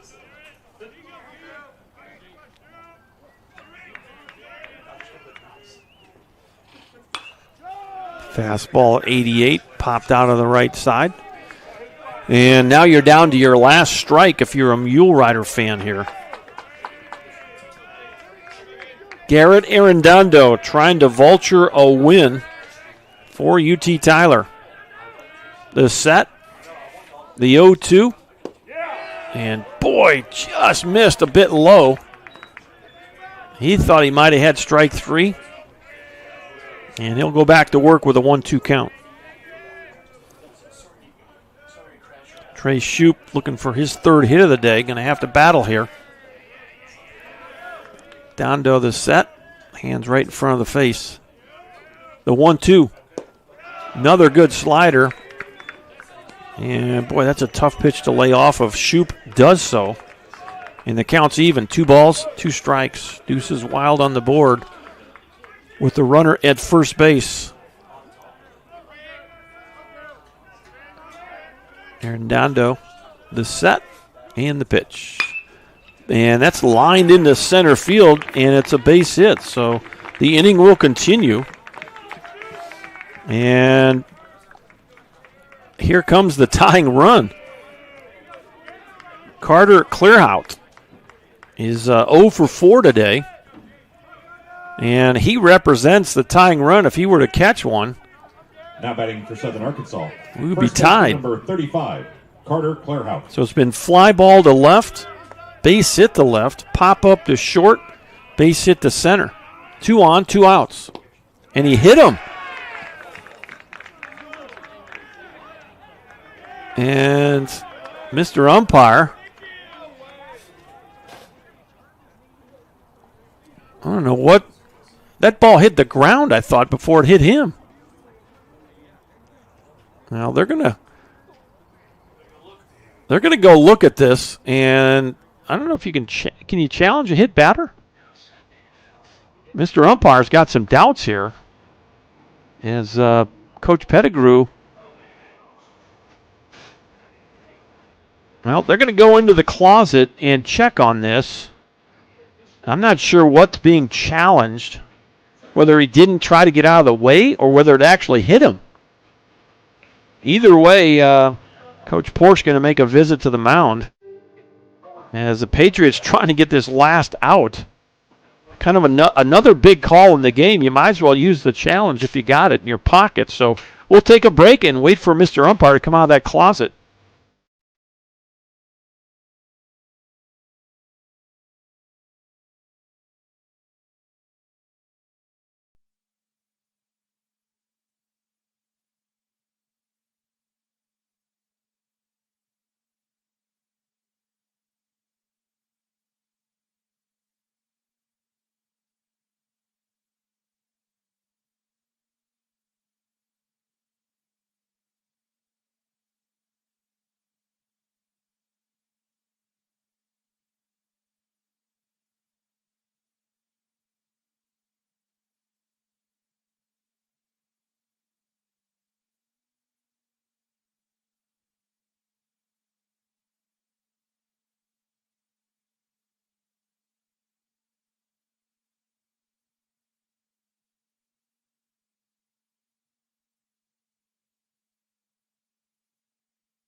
All right, the umpires have come out of that review closet and still got no indication here. So what are they going to do here? Well, I missed the call. I think they're going to keep him at home plate. And the umpire crew chief is going to go over and talk to Coach Pedigrew, and he's not going to be happy about it. But they're going to send Glare out back to the batter's box, saying he kind of leaned into that pitch. So was it called a strike, or what's the count here, Mr. Umpire? So it's 0-1. They're saying it was a strike. Fastball fouled straight back. That's 87 off to the left side. And it's 0-2. So just like that now, instead of having the bases loaded, the Mule Riders are down to their last strike again. And they've been scrappy here in this ninth. They've got the tying run at the plate. Carter Clare out, looking for his first hit of the night. 0-2, Dondo the set and the pitch. Foul tip, just stayed alive. And Labuda couldn't quite hold on to that. So the count will stay no balls, 2 strikes. 2 outs, 9-6 Patriots. We're in the top of the ninth inning. They put 3 runs on the board in the 8th inning. And now they're trying to close it out. Here's the next pitch. Line drive into right. That's going to curve foul. Boy, Clare out just turned on that 88-mile-an-hour fastball on the inner half. And that probably would have put the tying run in scoring position. And it might have scored 2. You're going on crack of the bat here if you're on the bases. So you got Nickel on second, and you got Shoup at first. Here comes the next 0-2 pitch. Another foul tip. And Claire out doing a good job of battling here.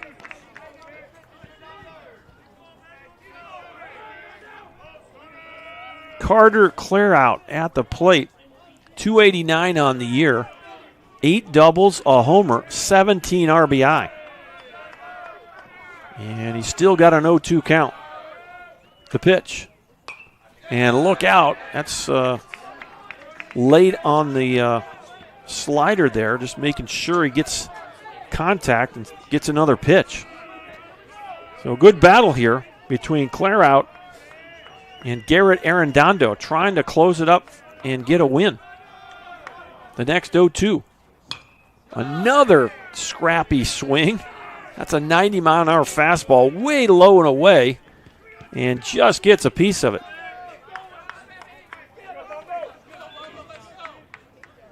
Well, you got to tip your cap to Carter Claire out. He's not going quietly here.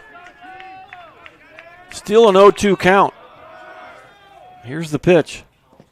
Check swing did not go. Ball gets away, and both runners will advance. And I don't think they've checked it.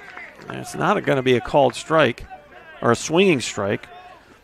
And so a wild pitch is going to move 2 runners into scoring position. That really isn't an important factor here because the tying run is at the plate. 1 ball, 2 strikes on Carter Claire out, the first baseman. 5th time through the lineup for Claire out, and what a scrappy at bat he's put together here. Here's the next 1-2 pitch. Hammered high and deep to center field, and there's room to make the catch. And Connor Clark right in front of the wall makes the catch. F8 if you're scoring at the house. Boy, that came off the bat at 99 miles an hour, and it stayed in the yard. And that will do it. No runs on 2 hits. You leave 2 guys on, and the Mule Riders will leave 9 on the bases. And that'll be 7 in scoring position. And that will do it. And let's get one pitch count for Arredondo. He ends up throwing 47 pitches, 16 in that 9th inning. And that'll do it. Your final line score in this ball game for the Mule Riders from Southern Arkansas: 6 runs, 12 hits, and 5 big errors. And boy, they out-hit the Patriots in the long run, but boy, those errors were costly. And they also had some key walks down the stretch. For the Patriots, 9 runs on 11 hits, and the Patriots do not commit an error.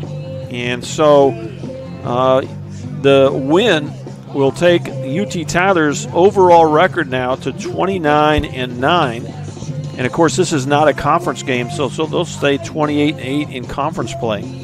The loss will drop the Southern Arkansas Mule Riders to 24-14. And, of course, their first-place record in Great American Conference play remains at 17-7. Your winning pitcher will be Garrett Arredondo, and let's see if we can figure out what his record's going to be. Arredondo is going to go to 2-1, and he will vulture the win for UT Tyler.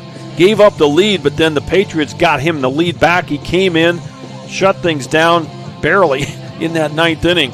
Your losing pitcher is going to be, well, let's see about this.